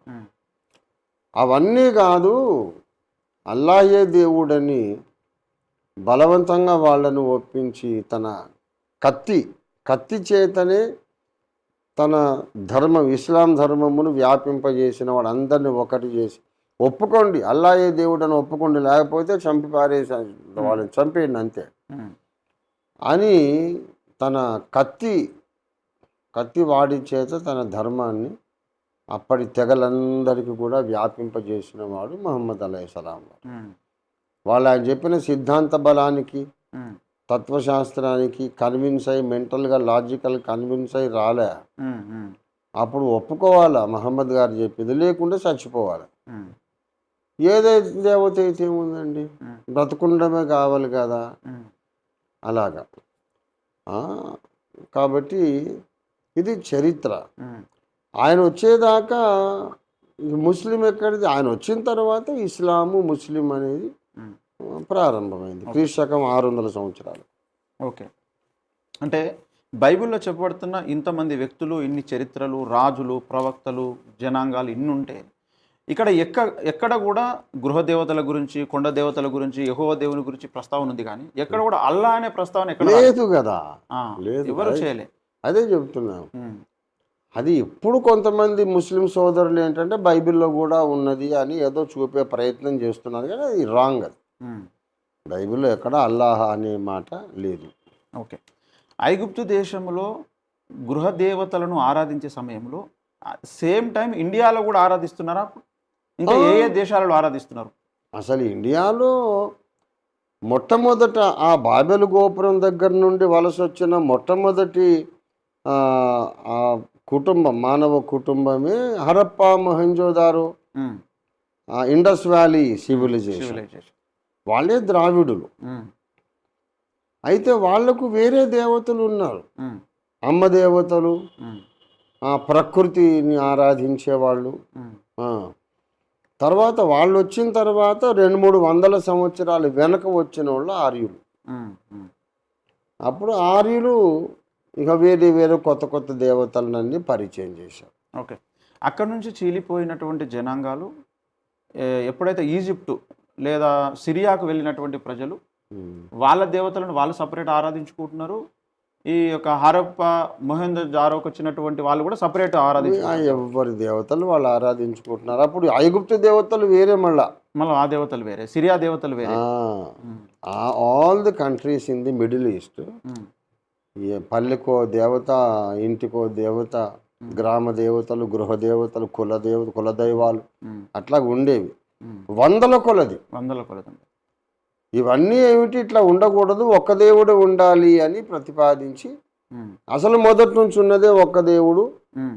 అబ్రహాం, ఇస్సాకు, యాకోబు నుండి, ఆదాం అలైహిస్సలాం నుండి, అక్కడి నుంచి మూసా అలైహిస్సలాం నుంచి ఇప్పటిదాకా ఉన్నది అల్లాహే, మిగతావన్నీ తీసి పారేయండి. ఇది ఇస్లాం. ఈ ప్రవక్తలందరిలో 1,80,000 ప్రవక్తల్లో అందరూ చెప్పింది ఇది, అల్లా తప్ప ఇంకో దేవుడు లేడని. మహమ్మదు ఆఖరి ప్రవక్త, యేసు కూడా మా ప్రవక్తలో అతి గొప్ప ప్రవక్త కనుక మిగతావన్నీ తీసేయండి అని చెప్పి కొంచెము బై ఫోర్స్ బలప్రయోగం చేసి ఆల్ అరబ్ కంట్రీస్ని ముస్లిం కంట్రీస్గా ఆయన మార్చేశారు. ఓకే, అందరికీ ఒకేసారి ఈ కాన్సెప్ట్ ఎందుకు వచ్చింది సార్? దేవతలను ఆరాధించాలి లేదా ప్రకృతిని ఆరాధించాలి అని చెప్పేసి. ఇప్పుడు దేవుణ్ణి ఆదాము చూశాడు, ఉమ్, ఫ్రీగా ఇప్పుడు మీరు నేను కమ్యూనికేట్ చేస్తున్నట్టుగా చేసుకున్నారు. ఉమ్, ఎప్పుడైతే వీళ్ళు పాపం చేసి దేవుణ్ణి చూడలేని స్థితి, దేవుని స్వరం వినలేని స్థితికి పడిపోయినారో, ఉమ్, హృదయంలో దాహం ఉంటుంది కదా, ఉమ్, ఉమ్, నాకన్నా ఉన్నతమైన బలమైన ఒక శక్తి నాకు అండగా, నాకు నీడగా, నాకు సహాయంగా ఉండాలి, ఉమ్, లేకపోతే నేను దిక్కులేని వాడిని, నిస్సహాయుణ్ణి, నాకు ఎవరు సహాయం చేస్తారు ఉమ్, అనే ఆ యొక్క నిస్సహాయతలో నుండి, ఒంటరితనము, ఉమ్, ఆ బాధలో నుండి నాకంటే బలమైన ఒక బలవంతుడెవరో నాకు సహాయకుడిగా కావాలి ఉమ్, అనే న్యాచురల్ ఇన్స్టింక్ట్ నుండి దేవుణ్ణి వీళ్ళు కల్పించుకోవడం జరిగింది. ఉమ్, దానికి ఎన్నో కారణాలు. మొట్టమొదట ఏదైతే నేను కంట్రోల్ చేయలేను ఉమ్, అది దేవుడు అనుకున్నారు. ఉమ్, దేన్నైతే అదుపు చేయలేనో ఉమ్, అది దేవుడు. గాలి బలంగా వీస్తుంది, పెద్ద పెద్ద మర్రి వృక్షాలు పెకలించబడి పడిపోతాయి. అమ్మ ఇంత బలమా? గాలి దేవుడు. ఉమ్, అడవిలో కార్చిచ్చు రగులుకున్నదంటే వేల వేల చెట్లు మైళ్ళ కాలిపోతున్నాయి. చెట్లన్నీ తగలబడిపోయి ఉమ్, ఎవరూ ఆపలేరు. ఉమ్, ఇంత శక్తి కనుక అగ్ని ఒక దేవుడు. ఇలా ఈ పంచభూతాలను దేవుడని మొక్కడం. ఉమ్, ఆ తర్వాత దశ లోపల అసలు అమ్మ దేవతలు ముందున్నారు, పురుష దేవతలు లేరు. ఉమ్, ఆ, ఏ ప్రాణిలో నుండైనా ఇంకో ప్రాణి పుడుతుందంటే ఆడ ప్రాణి నుండే పుడుతుంది. ఆడ మేకలలో నుండే కొత్త మేకలు వస్తున్నాయి. ఉమ్, ఆ, ఆవులలో నుంచే ఉమ్, కొత్త లేగదూడలు, కోడదూడలు వస్తాయి. మనుషులైన ఉమ్, స్త్రీలే కొత్త శిశువులను జన్మనిస్తున్నారు. ఉమ్, కనుక ఈ ప్రకృతిని కన్నటువంటి మహాశక్తి కూడా ఒక స్త్రీమూర్తి అయి ఉండాలి. ఉమ్, అన్ని ప్రాణులను స్త్రీయే కంటుంది కదా, ఉమ్, కనుక ఈ బ్రహ్మాండాన్ని కన్నది కూడా స్త్రీ అయి ఉండాలి అనే కామన్ సెన్స్తో అమ్మ దేవతలను మొక్కారు. ఉమ్, ఉమ్, అసలు స్త్రీ మర్మాంగానే యోనినే శిల్పంలాగా చెక్కి దానికి వాళ్ళు కొబ్బరికాయలు కొట్టి దానికి విభూతులు పెట్టి ఉమ్, మొక్కారు భక్తితో. ఉమ్, ఇప్పటికీ సౌత్ ఇండియాలో చాలా చోట్ల అలాంటి విగ్రహాలు ఉన్నాయి. నాగార్జున సాగర్ మ్యూజియంలో కూడా ఒక యోని విగ్రహం ఉంది. ఉమ్, ఉమ్, ఎవరైనా ఇప్పుడు వినేటోళ్ళు పోయి చూడొచ్చు అక్కడ. ఉమ్, ఉమ్, ఎందుకంటే అమ్మ దేవతలు ఉమ్, స్త్రీలో నుండి అందరు వస్తున్నారు కనుక ఈ బ్రహ్మాండం కూడా స్త్రీ నుంచి వచ్చినారు. ఉమ్, తర్వాత ఆర్యులు వచ్చారు, ఉమ్, బాగా తెలివైన వాళ్ళు. ఉమ్, ఆడోళ్ళలో నుంచే పిల్లలు వస్తున్నారు కానీ మగోడు ముట్టుకునేదాకా ఆమె కనకుండా అట్లే ఉండిపోతుంది కదా, ఉమ్, కనుక మగోడు ముట్టుకున్నప్పుడే ఆమె తల్లి కాగలుగుతుంది. ఉమ్, అంచేత ఆమె క్షేత్రము పొలము లాంటిది. మగవాడు విత్తనం వేస్తేనే భూమి ఫలిస్తుంది. ఉమ్, విత్తనం వేయకుండా భూమి సొంతగా వరి పొలము, గోధుమ పొలము వస్తుందా? ఉమ్, రాదు. మట్టే ఉంటుంది, ఏముండదు. ఉమ్, కనుక విత్తనం ప్రధానం. ఉమ్, కనుక ఈ విశ్వానికి కారణభూతుడైన ఆ సృష్టికర్త కూడా పురుష రూపంలో ఉండాలి తప్ప స్త్రీ కాదు అని వాళ్ళు ఇప్పుడు పురుష పూజలు మొదలుపెట్టారు. అదే లింగ పూజ. ఓకే. ఎట్లా యోని పూజ ఉందో అట్లాగే లింగ పూజ వచ్చింది. ఉమ్, ఆ తర్వాత కాలంలో ఇంకా ఈ మగ దేవతలు, ఆడదేవతలు పెళ్ళిళ్ళు చేయడం మొదలుపెట్టారు. ఓకే. ఇట్లా రాజకీయ అవసరాలను బట్టి, అప్పటికప్పుడు వచ్చే ఆలోచనలు బట్టి ఉమ్, లెక్కలేనన్ని దేవతలు పుట్టుకొచ్చి, ఎవరు పుట్టుకొచ్చినా ఉమ్, అసలు ఈ మానవ జాతికి మూల పురుషుడు మట్టిలో నుండి ఏ దేవుని చేత చేయబడ్డాడో ఆయన్ని మర్చిపోతున్నారు ఉమ్, ఉమ్. వీళ్ళు. మగ దేవతలైనా అంటే ఆడదేవతలను ఆరాధించే వాళ్ళైనా అసలు జాతి ఎట్లా మొదలైంది అనే దానికి ఎవరు పెట్టేశారు. సమాధానం చెప్పట్లేదు. ఆ, ఇప్పుడు యెహోవా దేవుడు అనే కాన్సెప్ట్ని ఈ ఇశ్రాయేలీయులు పట్టుకొని ఇజ్రాయెల్ దేశం దాకా ఎన్ని తరాలు గడిచినా తీసుకొని వెళ్ళారు. ఉమ్, ఈ బాబెల్ గోపురం దగ్గర విడిపోయినటువంటి సమాజంలో అంటే ఒక వర్గముతోనే యెహోవా దేవుడు వెళ్ళిపోయాడా? అంటే వీళ్ళందరూ ఈ విగ్రహాలు పెట్టుకొని ఆరాధించడానికి గల అంతే కారణం? అంతే. ఉమ్, ఆ, ఇప్పుడు వాళ్ళందరూ కూడా వేరే వేరే దేవతలు మొక్కుతున్నారు. అబ్రహాముకు దేవుడు తను తాను బయలుపరుచుకున్నాడు. ఉమ్, అబ్రహాము యొక్క పిల్లలకు యెహోవాయే దేవుడు. అసలు ఆదాముని చేసింది ఈయన అనే సంగతి తెలుసు. అందుకే యూదులకు చాలా జాతి గర్వము, భక్తి గర్వం. ఉమ్, మీరందరూ కల్పిత దైవాలను మొక్కుతారండి, మేము నిజమైన దేవుణ్ణి పిల్లలము. ఉమ్, ఉమ్, మేము అసలు మనుషులం, మీరందరూ జంతువులతో సమానమని ఆ యూదులకు ఎంత గర్వం అంటే బయటి దేశాల వాళ్ళని మనుషులుగా చూడరు, జంతువులుగా చూస్తారు. మనము ఎంత ఇండియన్స్ అని జర్మన్స్ అని మనం ఎంత గొప్పోళ్ళమని మనం ఎంత గర్వించినా అసలు దేవుని పిల్లలం మేం కదా, మీరందరూ మానవ రూపంలో ఉన్న జంతువులు అని అనుకుంటాడు వాడు, అస్సలు కేర్ చేయడు. మరి అట్లయితే సార్ ఇప్పుడు అక్కడ విడిపోయినటువంటి సమాజంతో ఒక తెగతోనే దేవుడు వెళుతూ ఉన్నాడు, వారితోనే మాట్లాడుతున్నాడంటే మరి మిగతా వాళ్ళందరినీ నిర్లక్ష్యం చేశారు, అసలు ఆయన పట్టించుకోలేదు, సృష్టికర్త అయితే వీళ్ళని ఎందుకు వదిలిపెట్టారు? అలా కాలేదు. అన్ని దేశాలలో కూడా అంటే రక్షకుణ్ణి మనకి ఇవ్వడానికి జాతిని ప్రిపేర్ చేస్తున్నాడు. ఆ జాతిలో లేఖనాలు బైబిల్ రాయిస్తా ఉన్నాడు 1500 ఏళ్ల నాడు. 1500 1600 ఏళ్ల పాటు వరుసగా అనేక మంది ప్రవక్తలతో బైబిల్ రాయిస్తా ఉన్నాడు. రక్షకుడు ల్యాండ్ కావడానికి ఆ హెలిప్యాడ్, ఆ ఎయిర్పోర్ట్ ప్రిపరేషన్, ఆ టైంలో కూడా అన్ని దేశాలలో కూడా దేవునికి భక్తులు ఉన్నారు అనే సంగతి బైబిలే చెబుతుంది. ఇక్కడ అపోస్తలుల కార్యాలు 10వ అధ్యాయం 34, 35 వచనాలు.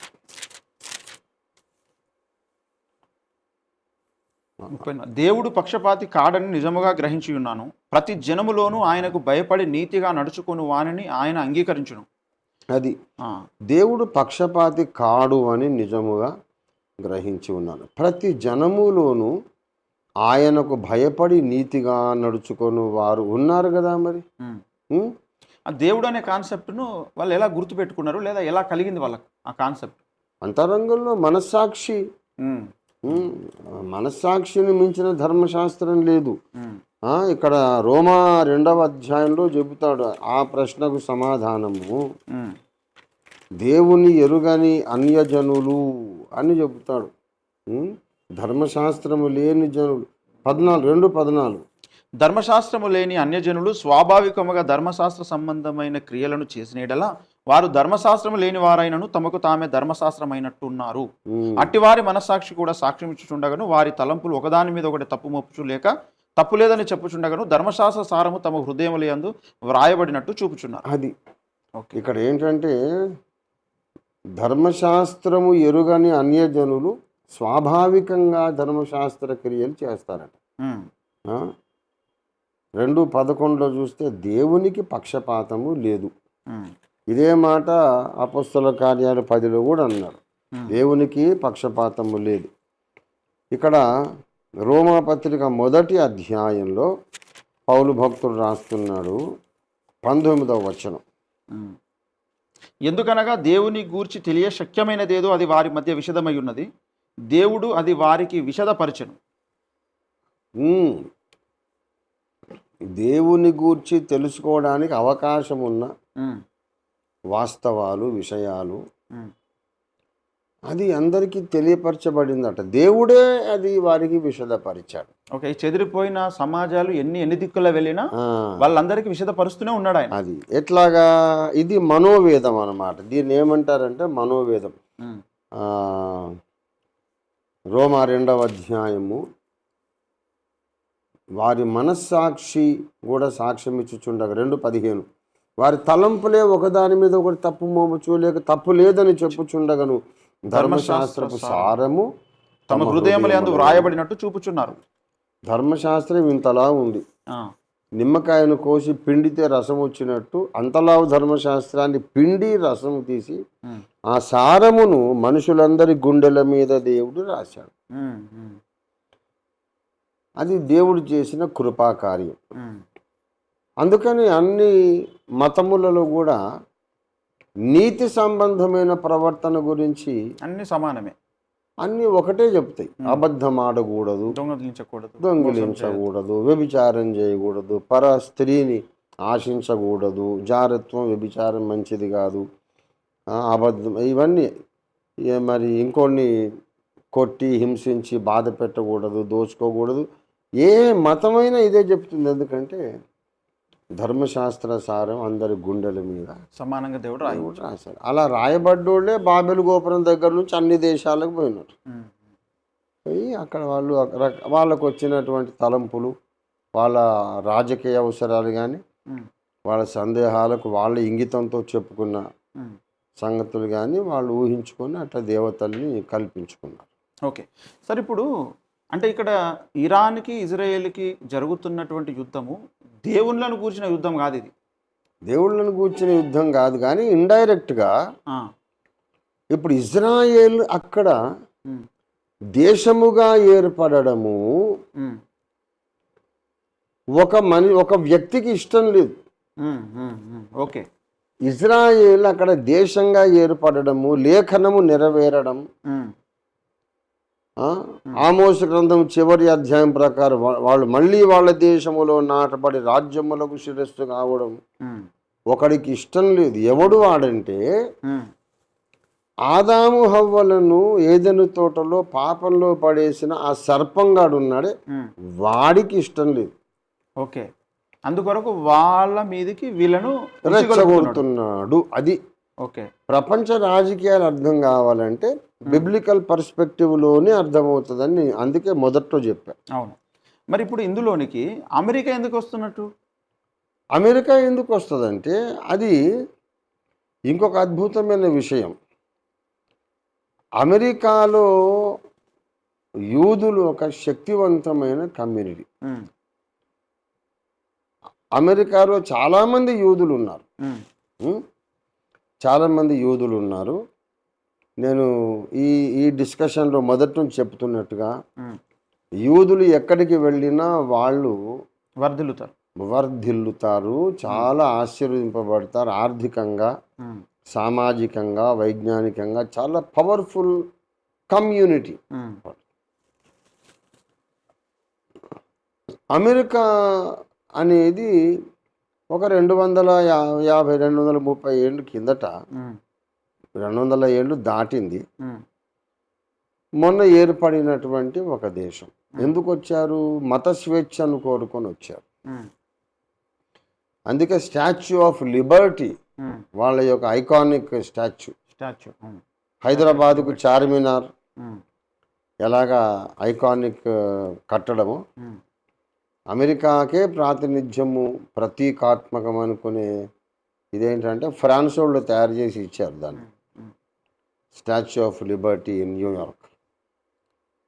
అంటే లిబర్టీ, మత స్వేచ్ఛ చాలా, వ్యక్తిగత స్వేచ్ఛ చాలా ముఖ్యం అమెరికన్ రాజ్యాంగంలో. ఉమ్, కాబట్టి అక్కడ అనుకూల పరిస్థితులను బట్టి అన్ని దేశాల నుండి, జర్మనీ నుండి, రష్యా నుండి, అన్ని దేశాల నుండి యూదులు వలసపోయి లక్షలాది మంది యూదులు అమెరికాలో స్థిరపడ్డారు. నేను న్యూయార్క్లో ఉన్నప్పుడు ఏదైనా ఒక ల్యాప్టాప్, ఏదైనా ఇన్స్ట్రుమెంట్ ఏదైనా కొనాలో చేయాలంటే అక్కడ ఒక పెద్ద షాపింగ్ మాల్ ఉండేది. ఉమ్, ప్రపంచంలో ఏ వస్తువైనా అక్కడ దొరుకుతుంది. ఉమ్, దట్ బిలాంగ్స్ టు ఎ జ్యూ. ఉమ్, అలాగే అమెరికాలో పెద్ద పెద్ద వ్యాపార సంస్థలు యూదులకే చెందినవి. ఉమ్, అమెరికన్ ఎకానమీలో యూదులు చాలా ఇంపార్టెంట్ రోల్ ప్లే చేస్తున్నారు. ఉమ్, అమెరికన్ రాజకీయాలలో కూడా యూదులకు చాలా ప్రధాన పాత్ర ఉంది. ఉమ్, ఇప్పుడు నెక్స్ట్ ప్రెసిడెంట్ ఆఫ్ అమెరికా ఎవరు కావాలి? ఉమ్, ఒకప్పుడు బిల్ క్లింటన్ ఉన్నారు, ఒబామా వచ్చారు, మరి ట్రంప్ వచ్చారు, బైడెన్ ఉండే.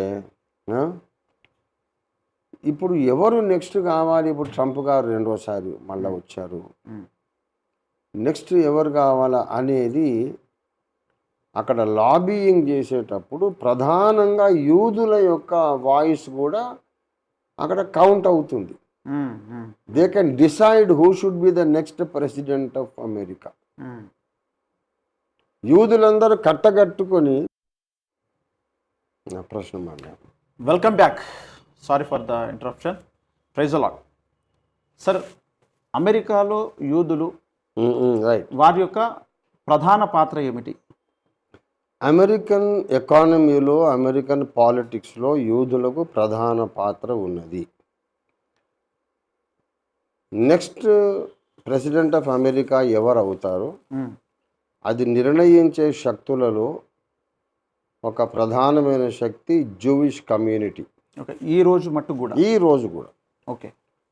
యూదులందరూ కట్టకట్టుకొని ఫలానా వ్యక్తి నెక్స్ట్ అమెరికన్ ప్రెసిడెంట్ కావడానికి వీలు లేదు అని వాళ్ళు కట్టకట్టుకొని వాళ్ళు తీర్మానించుకుంటే వాడు కాలేడంతే. అది బైడెన్ కానీ ట్రంప్ కానీ ఎవరైనా కానీ యూదుల సహకారం కూడా తీసుకుంటేనే ఎవరైనా అమెరికా అగ్రరాజ్యానికి వాళ్ళు ప్రెసిడెంట్ కాగలుగుతారు. అంటే అమెరికా ఏర్పడిన మొదటి నుంచి ఇదే పరిస్థితి ఉందా? మొదటి నుంచి ఉంది. ఓకే. ఎందుకంటే అన్ని దేశాల నుండి స్వేచ్ఛను కోరుకున్న వాళ్ళు అక్కడికి వచ్చారంటున్నాం కదా, మరి యూదులకు కూడా అదే కావాలి. అవును. ఇంకోటి ఏంటంటే అక్కడికి స్వేచ్ఛను కోరి వచ్చారంటే మత స్వేచ్ఛ. అంటే బైబిల్ను నమ్మిన వాళ్ళు మేము స్వేచ్ఛగా దేవుణ్ణి ఆరాధించుకోవాలా, మా మీద రోమన్ క్యాథలిక్ పెత్తనం అవసరం లేదు, పోప్ పెత్తనం అవసరం లేదు, స్వేచ్ఛగా దేవుని ఆరాధించుకుంటామని బైబిల్ బిలీవింగ్ ప్రజలందరూ అక్కడికి వచ్చారు. ఓకే. వచ్చినందుకు మరి బైబిల్ ప్రకారం ఇప్పుడు నేను చెప్పిన స్టోరీ వాళ్ళు నమ్ముతారు కదా. అవును. గాడ్స్ చోజన్ పీపుల్ యూదులని. కనుక ఏ దేశం నుండి యూదులు వలస వచ్చినా సరే గేట్లు బార్లా తెరిచిపెట్టారు. యూదులకు స్పెషల్ స్టేటస్ ఉన్నది, గౌరవం ఉంది. Because the people of America they know these are the chosen people of God. Okay. మనం రక్షకుడు మనకు దొరికాడని ఆనందిస్తున్నాం కదా, ఆ రక్షకుడు మనకి ఇచ్చిన జాతి ఇదే. ఓకే. ఓకే. కనుక ఆ కృతజ్ఞత, ఆ గౌరవము, ఆ ఘనత వాళ్ళకి ఎప్పటికీ అమెరికన్ సొసైటీలో ఉన్నది. అంటే అమెరికా ఏర్పడడానికి ఒక విధంగా పోపు యొక్క విధాన వ్యతిరేక విషయాలు కూడా కారణం. రోమన్ క్యాథలిక్స్ అన్ని దేశాలను పరిపాలించే రాజుల మీదనే పోపు గారు రాజు. అన్ని దేశాల అధ్యక్షులను ఈయన కంట్రోల్ చేసేది. ఓకే. యూరోప్. ఓకే. ఇప్పుడు అంటే అమెరికాకు ఇది వర్తించదు. ఓకే. ఓకే. అంటే ఇప్పుడు ఇరాన్ అనేది పూర్తిగా తుడిచిపెట్టకపోతుంది ఇజ్రాయెల్ అమెరికా దాడిలో అంటూ కొందరు మాట్లాడుతున్నారు. ఇరానే ఇజ్రాయెల్ను అమెరికాను మట్టి కరిపిస్తుంది అంటూ మాట్లాడుతున్నారు. ఇందులో ఏది జరగబోతుంది? ఏది జరగదు. నేను ఇంతకు ముందు లాస్ట్ టైం కూడా యుద్ధం బ్రేక్అవుట్ అయినప్పుడు వీళ్ళు హమస్ ఉగ్రవాదుల మీద వీళ్ళు ఈ ప్రాయశ్చిత్త దినం యామ్ కిపూర్ పండగ నాడు వీళ్ళు దాడి చేసినప్పుడు, యుద్ధం జరిగినప్పుడు బంకర్లలో ఉగ్రవాదులపై దాక్కున్నపై బయటికి లాగి చంపారు. చాలా ఘోరమైన జన నష్టం జరిగింది లాస్ట్ టైమే. అప్పుడే నేను చెప్పాను ఏంటంటే ఈ యుద్ధం తొందరలోనే సద్దుమణిగిపోతుంది, మళ్ళా ఒక యుద్ధం వస్తుందని కూడా అప్పుడే చెప్పారు. మళ్ళీ ఆ యుద్ధం కూడా సద్దుమణుగుతుంది, కొన్నాళ్ళు నెమ్మదిగా ఉండి మళ్ళా కొత్త యుద్ధం బ్రేక్అవుట్ అవుతుందని చెప్తున్నా. ఇలాగ number of series of wars జరుగుతూనే ఉంటాయి. ఇది ఆగిపోతుందా త్వరలో? ఇది ఇట్లనే కొనసాగుతుంది. ఎప్పటిదాకా జరుగుతుందంటే ఈ యుద్ధాలలో ఇజ్రాయెల్ బలమైన శక్తిగా నిలబడుతుంది, మిగతా దేశాలన్నీ కూడా నడుము విరిగిపోయి కుదేలైపోయి సతికిలబడిపోతాయి. ఓకే. మెల్లిమెల్లిగా నిర్వీర్యం అయిపోతాయి. అప్పుడు ఏం జరుగుతుందంటే ఏ ఒక్క దేశం కూడా సింగిల్ కంట్రీ ఇజ్రాయెల్ మీద దండెత్తడానికి అవకాశాలు లేవు. ఓకే. కాబట్టి మనము బహుళ దేశాల సైన్యాలు కూడగట్టుకొని ఇజ్రాయెల్ను దెబ్బతీయాలనుకుంటారు. అదే యెహెజ్కేలు 38వ అధ్యాయంలోని మాగోగు దేశము వాడైన గోగు రోషునకు మెషకునకు అధిపతి అయిన వాడు, పారసీక దేశం వారు, గోమెరు వారు అంటే జర్మనీ, పారసీక దేశం అంటే ఇరాన్, పూతు అంటే లిబియా, వీళ్ళందరినీ తీసుకొని అరబ్ కంట్రీస్ను, జర్మనీని, వీళ్ళందరినీ తీసుకొని రష్యా ఇజ్రాయెల్ను నాశనం చేస్తానని వస్తుంది. అలా రావడమే యెహెజ్కేలు 38లోని యుద్ధం. అప్పుడు దేవుడే దిగి వచ్చి యుద్ధం చేసి ఇన్ని దేశాల సైన్యాలను ఒక్కరోజు మొత్తం చంపేస్తాడు. అబ్రహాము యొక్క దేవుడు, తాను నరావతారం ఎత్తడానికి వీళ్ళను ప్లాట్ఫామ్గా ఏర్పాటు చేసుకొని వాడుకున్న దేవుడు తన వాగ్దానం నెరవేర్చుకోవడానికి ఆయనే దిగొచ్చి యుద్ధం చేస్తాడు. లక్షలాది మంది, కోట్లాది మంది సైన్యం వచ్చి వాళ్ళందరూ కూడా ఇజ్రాయేల్ చుట్టూ పర్వతాల మీద పీనుగల పెంటలాగా అందరూ శవాలు. వాళ్ళను పాతి పెట్టడానికే 7 నెలలు పడుతుందట. ఇజ్రాయెల్ దేశమును మళ్ళీ పరిశుభ్రపరచడానికి 7 months పీరియడ్ అవుతుందని ఎహెజ్కేలు 39 రాయబడింది. యుగాంతం బుక్లో కూడా నేను రాశాను. అప్పుడు ఇంత ఘోరమైనటువంటి యుద్ధము, జన నష్టము, ఇదంతా బీభత్సం అంతా చూసి ప్రపంచ ప్రజలందరూ అడుగుతారు, అసలు యుద్ధాలు వద్దండి ఇక మాకు. ఎవడు రైటు ఎవడు రాంగ్ అనేది కాదు. యుద్ధం అంటూ జరిగితే విన్నరు లూజర్ ఎవడు ఉండడు. అందరూ సఫర్ అవుతారు, అందరూ బాధపడతారు, అందరూ నష్టపోతారు. వాళ్ళు చచ్చిపోయారు, వీళ్ళు చచ్చిపోయారు, అందరికీ కూడా కడుపు కోత మిగిలింది.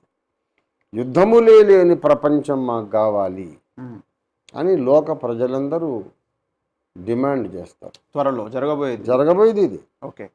ఎప్పుడు ఆ ఎహెచ్కేల్ 38లో ఉన్నట్టుగా రష్యా నాయకత్వంలో Germany and Iran, Libya, Syria, Turkey వీళ్ళందరూ కూడా అనేక జనములు కలిసి ఇజ్రాయెల్ మీదకి వచ్చి అందరూ చచ్చిపోతారు. ఇండియా న్యూట్రల్ ఉంటుంది. అప్పుడు ఇండియా ఎక్కడ సైడ్ అయినా వెళ్ళే అవకాశం ఉంది. ఆ ఇండియా న్యూట్రల్గానే ఉంటుంది. అటు ఇజ్రాయెల్ వైపు ఉండదు, రష్యా వైపు ఉండదు. India neutral. అసలు ఇండియా అప్పటికల్లా ప్రపంచానికి సువార్థికులను పంపే దేశంగా మారిపోతుంది. ఓకే, మిషనరీస్ దేశం అవుతుంది, మిషనరీ కంట్రీ. వీళ్ళు ఎంతగా దీన్ని క్రైస్తవులు వెళ్ళిపోండి, ముస్లింలు వెళ్ళిపోండి, వీళ్ళు ఎంత అన్నా కూడా ఇండియాలో బలమైన ఉజ్జీవం రాబోతుంది. కోట్ల మంది రక్షణ పొందబోతున్నారు. వీళ్ళు ఎన్ని చట్టాలన్నా చేయండి, యాంటీ కన్వర్షన్ అది ఎన్ని చేసినా దేవుని కార్యాన్ని ఎవడు ఆపగలడు? ఎవరు ఆపలేరు. కనుక జరగబోయేది అది.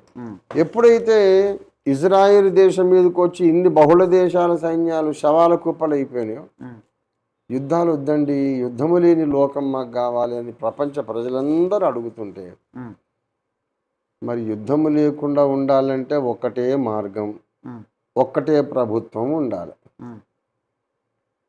2 ప్రభుత్వాలు ఉన్నంత వరకు కొట్టుకు చేస్తూనే ఉంటారు. 1 వరల్డ్ గవర్నమెంట్ ఉందనుకోండి, యుద్ధం చేయడానికి ఇంకో ప్రభుత్వమే లేదు, వేరే గ్రహం మీదకి పోవాలి. కాబట్టి 1 వరల్డ్ గవర్నమెంట్ స్థాపించిందంటే అంత దమ్ము అమెరికాకు లేదు, రష్యాకు లేదు, జర్మనీకి లేదు, ఎవరికి లేదు. ప్రపంచ ప్రభుత్వం మేము స్థాపిస్తున్నామనే ఒక్క రాజ్యం అనేది ఏది అప్పుడు ఉండదు, అంత బలమైన దేశం ఉండదు. కనుక 10 రాజ్యాలు కలిసి ఒక కూటమి తయారై దశరాజ్య కూటమి కలిసి ప్రపంచ ఏక ప్రభుత్వం స్థాపించబోతున్నాయి. ఇది బైబిల్ యొక్క స్పష్టమైన ప్రవచనం. యుగాంతం గ్రంథంలో మనం రాశాము. తర్వాత the end of the present age, the latest English book నాది, అందులో కూడా నేను క్లియర్ కట్గా చెప్పాను. మరి ఆ దశరాజ్య కూటమి ఒక 6 నెలల్లో కొద్ది టైం, ఒక గడియ మాత్రం అని ఉంది బైబిల్లో. వెరీ షార్ట్ టైం ప్రభుత్వంలో ఉంటారు దశరాజ్య కూటమి. ఆ తర్వాత 11th మెంబర్ ఒకటి దాంట్లో మెంబర్షిప్ కొరకు వస్తాడు. వాడే సాతాను కుమారుడు, నిమ్రోదు, బాబెలు గోపుర నిర్మాణకుడు యొక్క రీఇన్కార్నేషన్. వాడొచ్చి చైర్మన్ ఆఫ్ ది 1 వరల్డ్ గవర్నమెంట్గా మారి, మీరందరు నాకు అక్కర్లేదు పొండిరా, నేనే రాజు, నేనే దేవుణ్ణి అని ప్రపంచ రాజు, ప్రపంచ నియంత, ప్రపంచానికి దైవం నేను అని ప్రకటించుకుంటాడు. వాడి పరిపాలన 42 months, 42 నెలలు, అంటే 3.5 సంవత్సరాలు కొనసాగుతుంది. అన్ని మతాలు అబాలిష్ చేస్తాడు.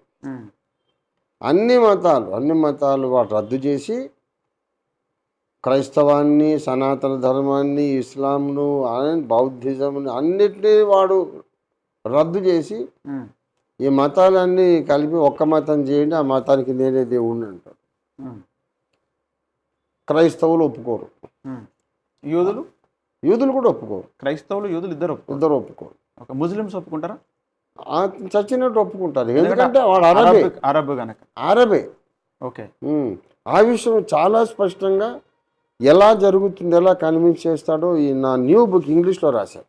ఓకే. ఓకే. అంటే అరబ్బులు కామన్గా అల్లాను తప్ప ఎవరిని ఆరాధించరు కదా, ఒక వ్యక్తే నేను దేవుడిని అన్నప్పుడు ఎలా ఆరాధిస్తారు అనేది. అది అంటే అప్పుడు దేవుడే వాళ్లకు ఈ అబద్ధాన్ని నమ్మడానికి దేవుడే మోసం చేసే శక్తిని పంపిస్తాడు అని ఉంది బైబిల్లో. దాన్ని బట్టి వాళ్ళు నమ్ముతారనమాట. సాధారణంగా అయితే ముస్లింలు హేతువాదులు నాస్తికులు నమ్మరు కదా. 2వ అధ్యాయం 2వ తెస్సలోనిక 2వ అధ్యాయము 11-12 వచనం. ఇందుచేత సత్యమును నమ్మక దుర్నీతి యందు అభిలాష గల వారందరూ శిక్షావిధి పొందుటకై అబద్ధమును నమ్మునట్లు మోసము చేయు శక్తిని దేవుడు వారికి పంపుచున్నాడు. అది సత్యాన్ని ఇప్పుడు ఎంత చెప్పినా నమ్మట్లేదు కదా. ఎన్ని ఆధారాలు చెప్తున్నాము, లాజికల్గా చెప్తుంటే నమ్మడం లేదు కదా. కనుక దేవుడు వీళ్ళను శిక్షించడానికి ఒక మోసం చేసే శక్తిని దేవుడే పరలోకం నుండి ఈ మనుషులందరి మీదకి పంపుతాడు. అంటే ప్రతి మతంలో ఉన్న వ్యక్తుల గురించి, ప్రతి మతములోను సత్యాన్ని వెదకకుండా ఉండడమే పెద్ద నేరం. వారందరి మీదకి కూడా అబద్ధాన్ని నమ్మే శక్తిని పంపిస్తాడు దేవుడు. పంపిస్తాడు. అందుకని అందరూ వాడిని నమ్ముతారు. వాడు 42 months ఏలుతాడు. అప్పుడు దేవుని ప్రజలకు ఇశ్రాయేలుకు వాళ్ళకేమో స్పెషల్ నిబంధన ఉంటుంది. వాళ్ళు ఒప్పుకోకపోతే సరే మీతో నేను స్పెషల్ నిబంధన చేస్తాను, 7 సంవత్సరాలు నన్ను పరీక్షించండి, తర్వాతనే నన్ను ఒప్పుకోండి అని వాళ్ళతో శాంతి ఒప్పందం చేసి క్రైస్తవుల మీద పడతాడు. ఓకే. క్రైస్తవులకు మహాఘోరమైన శ్రమలు వచ్చేస్తాయి, అనేక లక్షల మంది హతసాక్షులు అవుతారు, అనేక కోట్ల మంది కొత్తగా క్రైస్తవులు అవుతారు, ఎవడూ లెక్కింపలేని సమాజం మహాసమూహం రక్షణ పొందుతారు. అదే సమయం అంటే వీని కోపం అంతా ఏంటంటే నన్ను ఆరాధించడం లేదు, ఇంకే దేవుణ్ణి ఆరాధిస్తున్నారు అనే. అదే. ఓకే. అంటే ఒప్పుకోనటువంటి జనాంగాలు ఇద్దరే, ఒకటి యూదులు, ఒకటి క్రైస్తవులు. మిగతా వాళ్ళందరూ వాడి కిందికి వెళ్ళిపోతారు. అంటే ఇప్పుడు క్రైస్తవులకు ఎక్కువ శ్రమలు వచ్చి చంపబడడానికి గల కారణం వాడిని దేవునిగా అంగీకరించకపోవడమే. ఎందుకు వాడెవడు ఆదాము హవ్వలను పాపంలో పడేసిన వాని కొడుకే కదా, వాని కొడుకే కాబట్టి మనం ఎట్లా నమ్ముతాం. అవును. Okay sir, thank you sir, welcome back. అయితే కొంతమంది ఈ విధంగా ఆలోచిస్తున్నారు సార్, ఈ జరుగుతున్నటువంటి పరిణామాలను బట్టి ఇజ్రాయెల్ మీద ఇరాన్ అణుబాంబులు వేసే అవకాశం ఉందా, అదే జరిగితే ఇజ్రాయెల్ అంతమైపోతుంది అని చాలామంది అనుకుంటున్నారు. ఈ విషయంలో వాస్తవం ఏమిటి? అణుబాంబులు ఇరాన్ వేయదు, ఇజ్రాయెల్ అంతరించిపోవడం అనేది కలలో కూడా జరగని మాట. ఓకే. ఇజ్రాయెల్ అంతరించిపోవడం కాదు, ఇజ్రాయెల్ అంతరించిపోతే మరి హెచ్కేఎల్ 38 ఎట్లా నెరవేరుతుంది? ఓకే. ఇజ్రాయేలే అంతరించిపోయింది అనుకోండి, మరి రష్యా, జర్మనీ, ఇరాన్ కలిసి యుద్ధానికి వస్తారు అనేది అంతలావు ప్రవచనము ఎలా నెరవేరకుండా ఎట్లా ఉండిపోతుంది? ఆ టైంలో అంతరించిపోవడం కాదు, అగ్రరాజ్యంగా అభివృద్ధి చెంది అగ్రరాజ్యమే కాదు, వాళ్ళు తలుపులు గడెలు అన్ని తీసి మమ్మల్ని ఎవరేం చేయలేరని కాళ్ళు బార్లా చాపుకొని నిద్రపోయే అంత నిర్భయమైన పరిస్థితుల్లో వాళ్ళు ఉంటారు. యెహెజ్కేలు 38వ అధ్యాయము 10-11 వచనాలు. ప్రభువైన యెహోవా సెలవిచ్చినదేమనగా, ఆ కాలమందు నీ మనస్సులో అభిప్రాయములు పుట్టును, నీవు దురాలోచన చేసి ఇట్లను కొందువు, నేను ప్రాకారములు లేని గ్రామములు గల దేశము మీదికి పోయేదను, ప్రాకారములను అడ్డ గడులను గౌనులను లేని దేశం మీదికి పోయేదను, నిమ్మలముగాను నిర్భయముగాను నివసించి వారి మీదికి పోయేదను. ప్రాకారములు, అడ్డగడలు, గౌనులు లేని దేశం మీదికి పోయేది అంటే, ప్రాకారములు లేవనంటే ప్రొటెక్షన్ అనేది ఏం పెట్టుకోరు. మమ్మల్ని కొట్టే మునగాడేవాడు రా అన్న పరిస్థితి.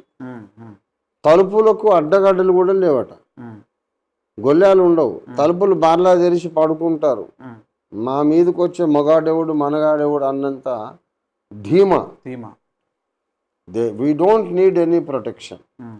Nobody is there to attack us. అన్న పరిస్థితిలో ఇజ్రాయెల్ ఉంటుంది. అప్పుడు రష్యా దండెత్తుతారు. కాబట్టి వాళ్ళు అంతరించిపోయేది అనేది కళలో కూడా జరగదు. ఓకే.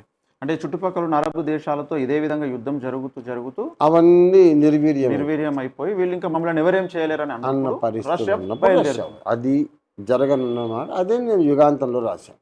Okay okay okay. అంటే ఇజ్రాయెల్ అయితే ఎట్టి పరిస్థితిలో నిర్వీర్యం అయిపోయే అవకాశం లేదు, అంతరించిపోయే అవకాశం అసలే లేదు.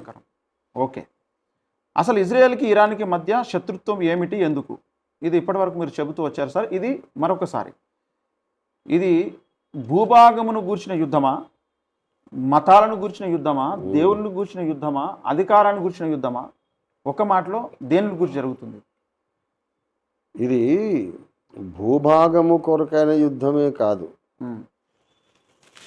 అసలు అరబ్బులందరూ కూడా అబ్రహామే మా తండ్రి అని చెప్పుకుంటారు. ఇజ్రాయెల్ కూడా అబ్రహాం మా తండ్రి అని చెప్పుకుంటారు. అంటే వాళ్ళు యాక్చువల్గా కజిన్స్, అన్నదమ్ములే. అయితే బైబిల్లో ఉన్నటువంటి చరిత్ర కథనం ప్రకారం అబ్రహాముకు ముందు ఒక భార్య ఉంది, శారా. ఆమెకు పిల్లలు పుట్టకపోతే మరి దేవుడు అబ్రహాముకు పిల్లల్ని ఇస్తానన్నాడు కదా. అబ్రహాము పిల్లలు ఏ స్త్రీకి పుట్టినా అబ్రహాం ద్వారా పుడితే చాలు కదా అని హాగరు తన దాసి అయిన శారా తన దాసి అయిన హాగరు అనే ఐగుప్తీయురాలు, ఈజిప్షియన్ లేడీ, ఆమె శారమ్మ దగ్గర పనికత్తె, నా దాసిని తీసుకోవయ్యా, భార్యగా చేసుకో, ఆమెకు పిల్లలు పుట్టిన అప్పటి సాంప్రదాయం ప్రకారము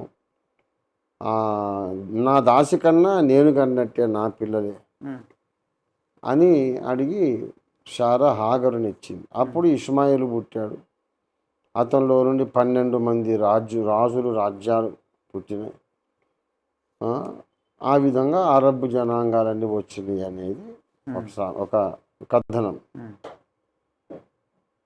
అంటే మేము దాసీపుత్రులమా? అసలు సంగతి అది కాదు. ఈ యూదులు దుర్మార్గులు లేఖనాలన్నీ మార్చి రాశారు అని అరబ్బుల యొక్క వాదన. అసలు వాళ్ళే దాసీపుత్రులు, మేమే ఒరిజినల్గా అబ్రహాం యొక్క లీగల్ వైఫ్ యొక్క పిల్లలు. అక్కడ నుండి మొదలైంది ద్వేషం. యూదులంటే అరబ్బులకు చాలా ద్వేషం. ఎందుకంటే మమ్మల్ని దాసీపుత్రులు అన్నారు అని. అప్పటి నుంచి దాసీపుత్రులు మీరై ఉండి మీరు దాసికి పుట్టి బైబిల్ మార్చేసి రాసి మమ్మల్ని దాసీపుత్రులు అంటే ఎలా ఒప్పుకుంటాము అని అప్పుడు అబ్రహాము బలి అర్పించడానికి తన కొడుకుని తీసుకెళ్తాడు మోరియా కొండ మీదకి. అప్పుడు దేవుడు అబ్రహాముకు ఏం చెప్పాడు? నీకు ఒక్కగానొక్కడై ఉన్న కుమారుడు ఇస్సాకును బలిగా అర్పించమన్నా. ఒక్కగానొక్క కుమారుడు ఇస్సాకు ఎప్పుడున్నాడు? ముందు ఇష్మాయిల్ ఉన్నాడు కదా. ఒక్కగానొక్కడు ఇష్మాయిలు ఉన్న రోజులు ఉన్నాయి. అప్పుడు ఇస్సాకు లేడు, ఎవడు లేడు. కానీ ఇస్సాకు ఒక్కడే ఉన్న రోజులు ఎప్పుడూ లేవు. కనుక అది లాజికల్లీ రాంగ్. అది ఒక్కగానొక్కడై ఉన్న కొడుకు ఇష్మాయిల్ అని దేవుడు అంటే వీళ్ళు మార్చి వాళ్ళ తాత పేరు రాసుకున్నారు. మా తాత పేరు తీసేసి వాళ్ళ తాత పేరు రాసుకొని మమ్మల్ని అందరినీ దాసీపుత్రులను చేసి మేమే ఒరిజినల్ అబ్రహాం సంతానం అని అలాగ వాళ్ళు డబ్బా కొట్టుకుంటున్నారు. ఇది మాకు అవమానం అని అరబ్బు జాతులందరికీ కూడా ఇజ్రాయెల్ మీద ఉన్నటువంటి కోపం అది. ఇప్పుడు జరుగుతున్న ఈ యుద్ధం కాకుండా ఇలాంటివి మేము దాసీపుత్రులమని ఒకరినొకరు అనుకొని కొట్టుకున్న సందర్భాలు ఏమైనా ఉన్నాయా?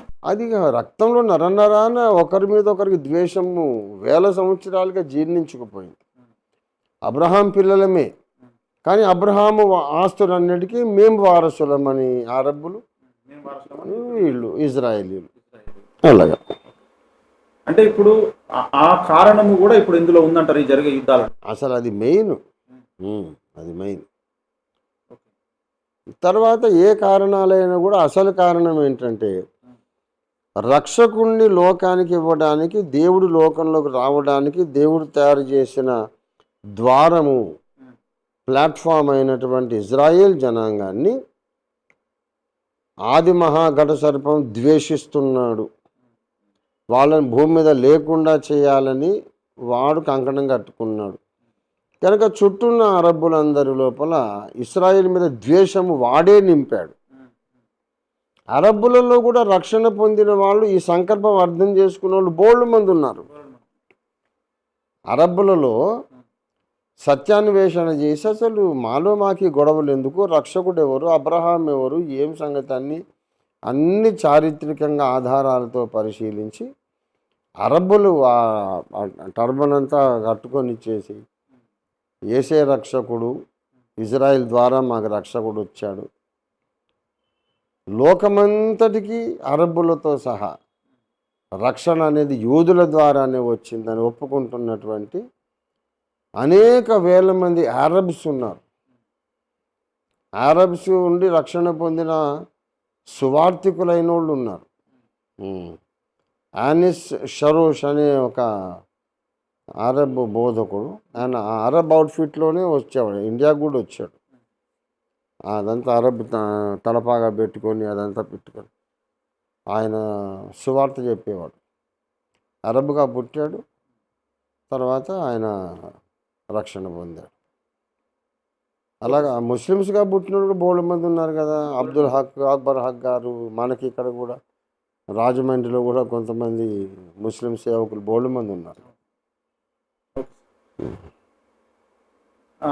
మరొక ప్రశ్న సార్, అసలు మధ్య ప్రాచ్యంలో అరబ్ ఇజ్రాయేలు అరబ్ ఘర్షణలో న్యాయం ఎటువైపు ఉంది, ఎవరు తప్పు చేస్తున్నారు? ఇది కూడా నేను క్లియర్గా చెబుతున్నా. బైబిల్ యొక్క దృక్కోణము అనే దాన్ని మడిచి పక్కకు పెట్టి మూలకు పెట్టేసి చూస్తే ఇజ్రాయెల్దే తప్పు. అరబ్బులే అన్యాయంగా వాళ్ళు నలగొట్టబడతా ఉన్నారు, అనవసరంగా దాడులు ఎదుర్కొంటున్నారు అని అనిపిస్తుంది. ఏమన్నా నేను ఈ స్టేట్మెంట్లో బైబిల్ పర్స్పెక్టివ్, బైబిల్ దృక్కోణంలో చూడడం అనే దాన్ని మనం మడత పెట్టేసి పక్కన పెట్టేసి బైబిల్ వద్దు మాకు అసలు ఇప్పుడు అర్థం కావాలని ఇప్పుడు జరుగుతున్న దాన్ని మనం చూస్తే ఇజ్రాయేల్దే తప్పు. ఎందుకంటే మా నాన్నగారు మా తాతలు అద్దంకిలో ఓ 50 ఎకరాల భూమి వదిలేసి వచ్చారు. ఇప్పుడు పోతే నాకు ఇవ్వరు. అది మొత్తం ఒక 50-60 సంవత్సరాల కథ. ఈ లోపల అది ఎవరి చేతుల్లోకి వెళ్ళిపోయింది, వాళ్ళు రికార్డు రాసుకున్నారు, రెవెన్యూ రికార్డులు వాళ్ళ పేరు ఎక్కింది. మీరు ల్యాండ్ వదిలేసి దేశాలు పట్టిపోయి ఎక్కడికి పోయి 100 ఏళ్ళు అయ్యాక వస్తే ఎవడిస్తాడయ్యా, ఇన్నాళ్ళు ఇక్కడ బ్రతికినోడు ఎట్టుకోవాలి మరి అని చెప్పేసి ఇవ్వరు. ఒక ఇల్లు కట్టాము, కట్టేసి మనం దేశాలు బట్టి వెళ్ళిపోయి ఒక 100 ఏళ్ళు అయ్యాక నా పిల్లలు మనవలు వస్తే ఇంతకాలం ఆ ఇంట్లో ఎవడో ఉన్నాడు, దాన్ని బాగు చేసుకున్నాడు, సున్నాలు వేసుకున్నాడు, శుభ్రం చేసుకున్నాడు, కాంపౌండ్ వాల్ కట్టుకున్నాడు, రెవెన్యూలో దానికి పన్ను కట్టాడు, హౌస్ ట్యాక్స్ కట్టిన తర్వాత 100 ఏళ్ళు అయ్యాక నా మనవలు వచ్చి ఈ ఇల్లు మా తాతది మాకు ఇమ్మంటే వాడు ఇస్తాడా? ఇయ్యడు. మరి 1900 ఏళ్ళు అయినాక యూదులు ఎందుకు రావాలి? పోయినోడు పోయి అటే ఉండకుండా ఎందుకు రావాలి? ఎవడు రమ్మన్నాడు? వస్తే మరి అక్కడ ఉన్న మమ్మల్ని వెళ్ళగొట్టేసి మీరు రాజ్యం ఏలుకుంటా మా దేశం అంటే ఎలాగా? యూదులు అట్లా నిజంగా ఎవరినైనా ఎల్లగొట్టారు అక్కడ నుంచి? ఇక మరి వెళ్ళిపోవాల్సి వచ్చింది. మా దేశం అని ప్రకటించుకున్నాక వెళ్ళిపోయారు. అట్లా ఏం నెవర్ నెవర్ నెవర్. ఈ రోజు కూడా ఇజ్రాయెల్ అరబ్స్ నివసిస్తున్నారు. ఈరోజు ఇప్పుడు మనం మాట్లాడుకునే టైంలో కూడా ఇజ్రాయెల్లో అరబ్స్ జీవిస్తున్నారు. అరబ్ పొలిటికల్ పార్టీ ఉంది ఇజ్రాయెల్లో. అరబ్బులు ఒక పొలిటికల్ పార్టీ పెట్టుకున్నారు ఇజ్రాయెల్లో. ఇక వెళ్ళగొట్టింది ఎప్పుడు వాళ్ళు వెళ్ళగొట్టలే. వాళ్ళు దేశముగా జాతిగా 1948లో ఏర్పడినప్పటి నుంచి ఇప్పటిదాకా పని కట్టుకొని పోయి ఏ దేశం మీద వాళ్ళు బాంబులు వేయలే. వాళ్ళు వీళ్ళ మీద బాంబులు వేస్తే సమాధానం చెప్పారు. అది విషయం. అయితే ఈ బైబిల్ దృక్కోణము అనే దాన్ని పక్కన పెడితే మాత్రం ఇజ్రాయెల్దే తప్పు. మనం 50-60 ఏళ్ళు 100 ఏళ్ళు అయిన తర్వాతనే పోతే ఎవరు ఏ ప్రభుత్వం ఒప్పుకోదు. మరి 1900 ఏళ్ళు 2000 ఏళ్ళు అయ్యాక వస్తే ఎవడిస్తాడు? కానీ కొనుక్కుంటే వీళ్ళ సొంతం అవుతుంది కదా. అవుతుంది. అయితే మీరు మమ్మల్ని అమాయకులను చేసి ల్యాండ్ ఏదో మేము ల్యాండ్ వ్యవసాయం చేసుకుంటాం దున్నుకుంటామని చెప్పి కొన్నారు, కానీ మేము రాజ్యం కొరకని అంటే మేము అమ్మకపోతేమేమో కదా. మీరు మోసపూరితంగా వచ్చారు అనేది డిస్ప్యూట్ ఉంది. కానీ బైబిల్ యొక్క దృక్కోణంలోకి వస్తేనే అసలు విషయం అర్థమవుతుంది. అసలు వాళ్ళు ఎందుకు వెళ్ళిపోయారు అంటే లోకరక్షకుణ్ణి వాళ్ళు ద్వేషించి దూషించి సిలువకు అప్పగించినందుకు ఆ నీతిమంతుని రక్తం మా మీద మా పిల్ల తరం మీద ఉండని అని మూర్ఖంగా కోరుకున్నందుకు దేవుడు ఆమెనన్నందుకు 1900 ఏళ్ళు శిక్ష వాళ్ళు అనుభవించారు. అది అయిన తర్వాత మళ్ళీ వాళ్ళని తీసుకొస్తాను వాళ్ళ దేశంలో నాటుతానని దేవుడు చెప్పాడు. అట్లాగే తీసుకొచ్చాడు. ఇక ఇంతకంటే ఏం కావాలా? ఒకసారి వాళ్ళు రక్తాన్ని విస్మరించారు. వాళ్ళు అది బైబిల్లో ప్రతి విషయం కూడా చాలా చాలా స్పష్టంగా రాయబడి ఉంది. ఏది కూడా మరి దేవుడు మరుగు చేయలేదు. ప్రతిదానికి ఒక సబబు సమాధానం అనేది ఉన్నది. మనం చూద్దాము.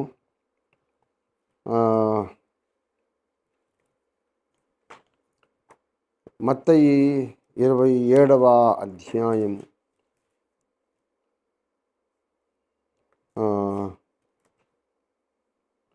27, 22 చూడండి.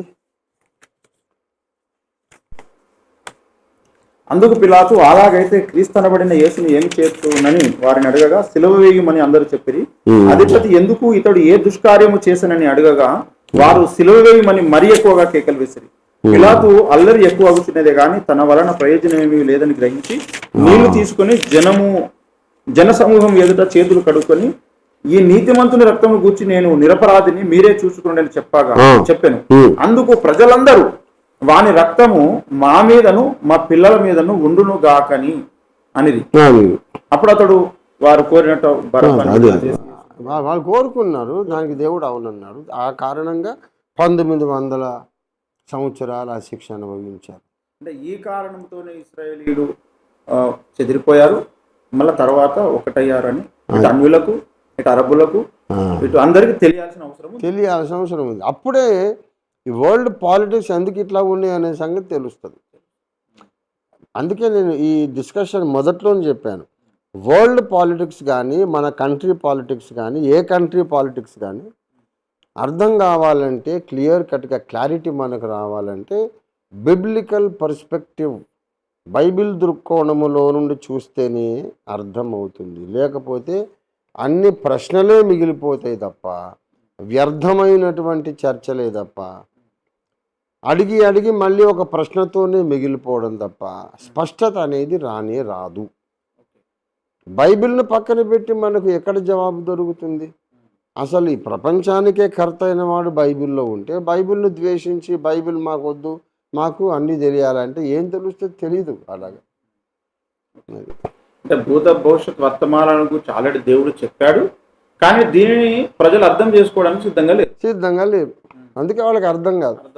ఎన్ని చర్చలు చూస్తున్నాం మనం అన్ని న్యూస్ ఛానల్స్లో, మన ఇంటర్నెట్లో మీడియాలో కానీ, సోషల్ మీడియా కానీ, మెయిన్ ఎలక్ట్రానిక్ ఛానల్స్లో కానీ చెప్తుంటారు ఎన్నెన్నో. వాళ్ళు ఇన్ని బాంబులు వేశారు, అన్ని బాంబులు వేశారు, సాఫిస్టికేటెడ్ వెపన్స్ ఉన్నాయి, వాళ్ళు దానికి ఇంత ఖర్చు అయింది, అంత ఖర్చు. వీళ్ళకి తెలిసిన డేటా ఆఫ్ ఇన్ఫర్మేషన్ అంతా కూడా వేస్ట్. అన్నీ చెబుతారు. అసలు why and what is the solution అనేది ఎవరు చెప్పరు. సరే, మీరు ఈ మధ్య న్యూస్లో వాళ్ళు ఇదే అంశం గురించి మాట్లాడాలని పిలిచారు.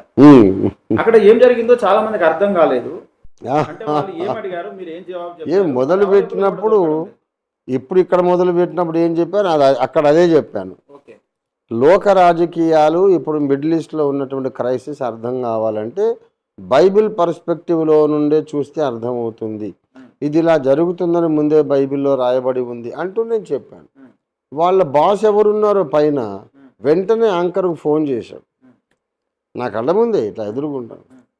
ఏంటి ఆయన బైబిలే ముందుకెళ్తుంది, మొత్తం బైబిల్ గురించే చెబుతున్నాడు. ఆ?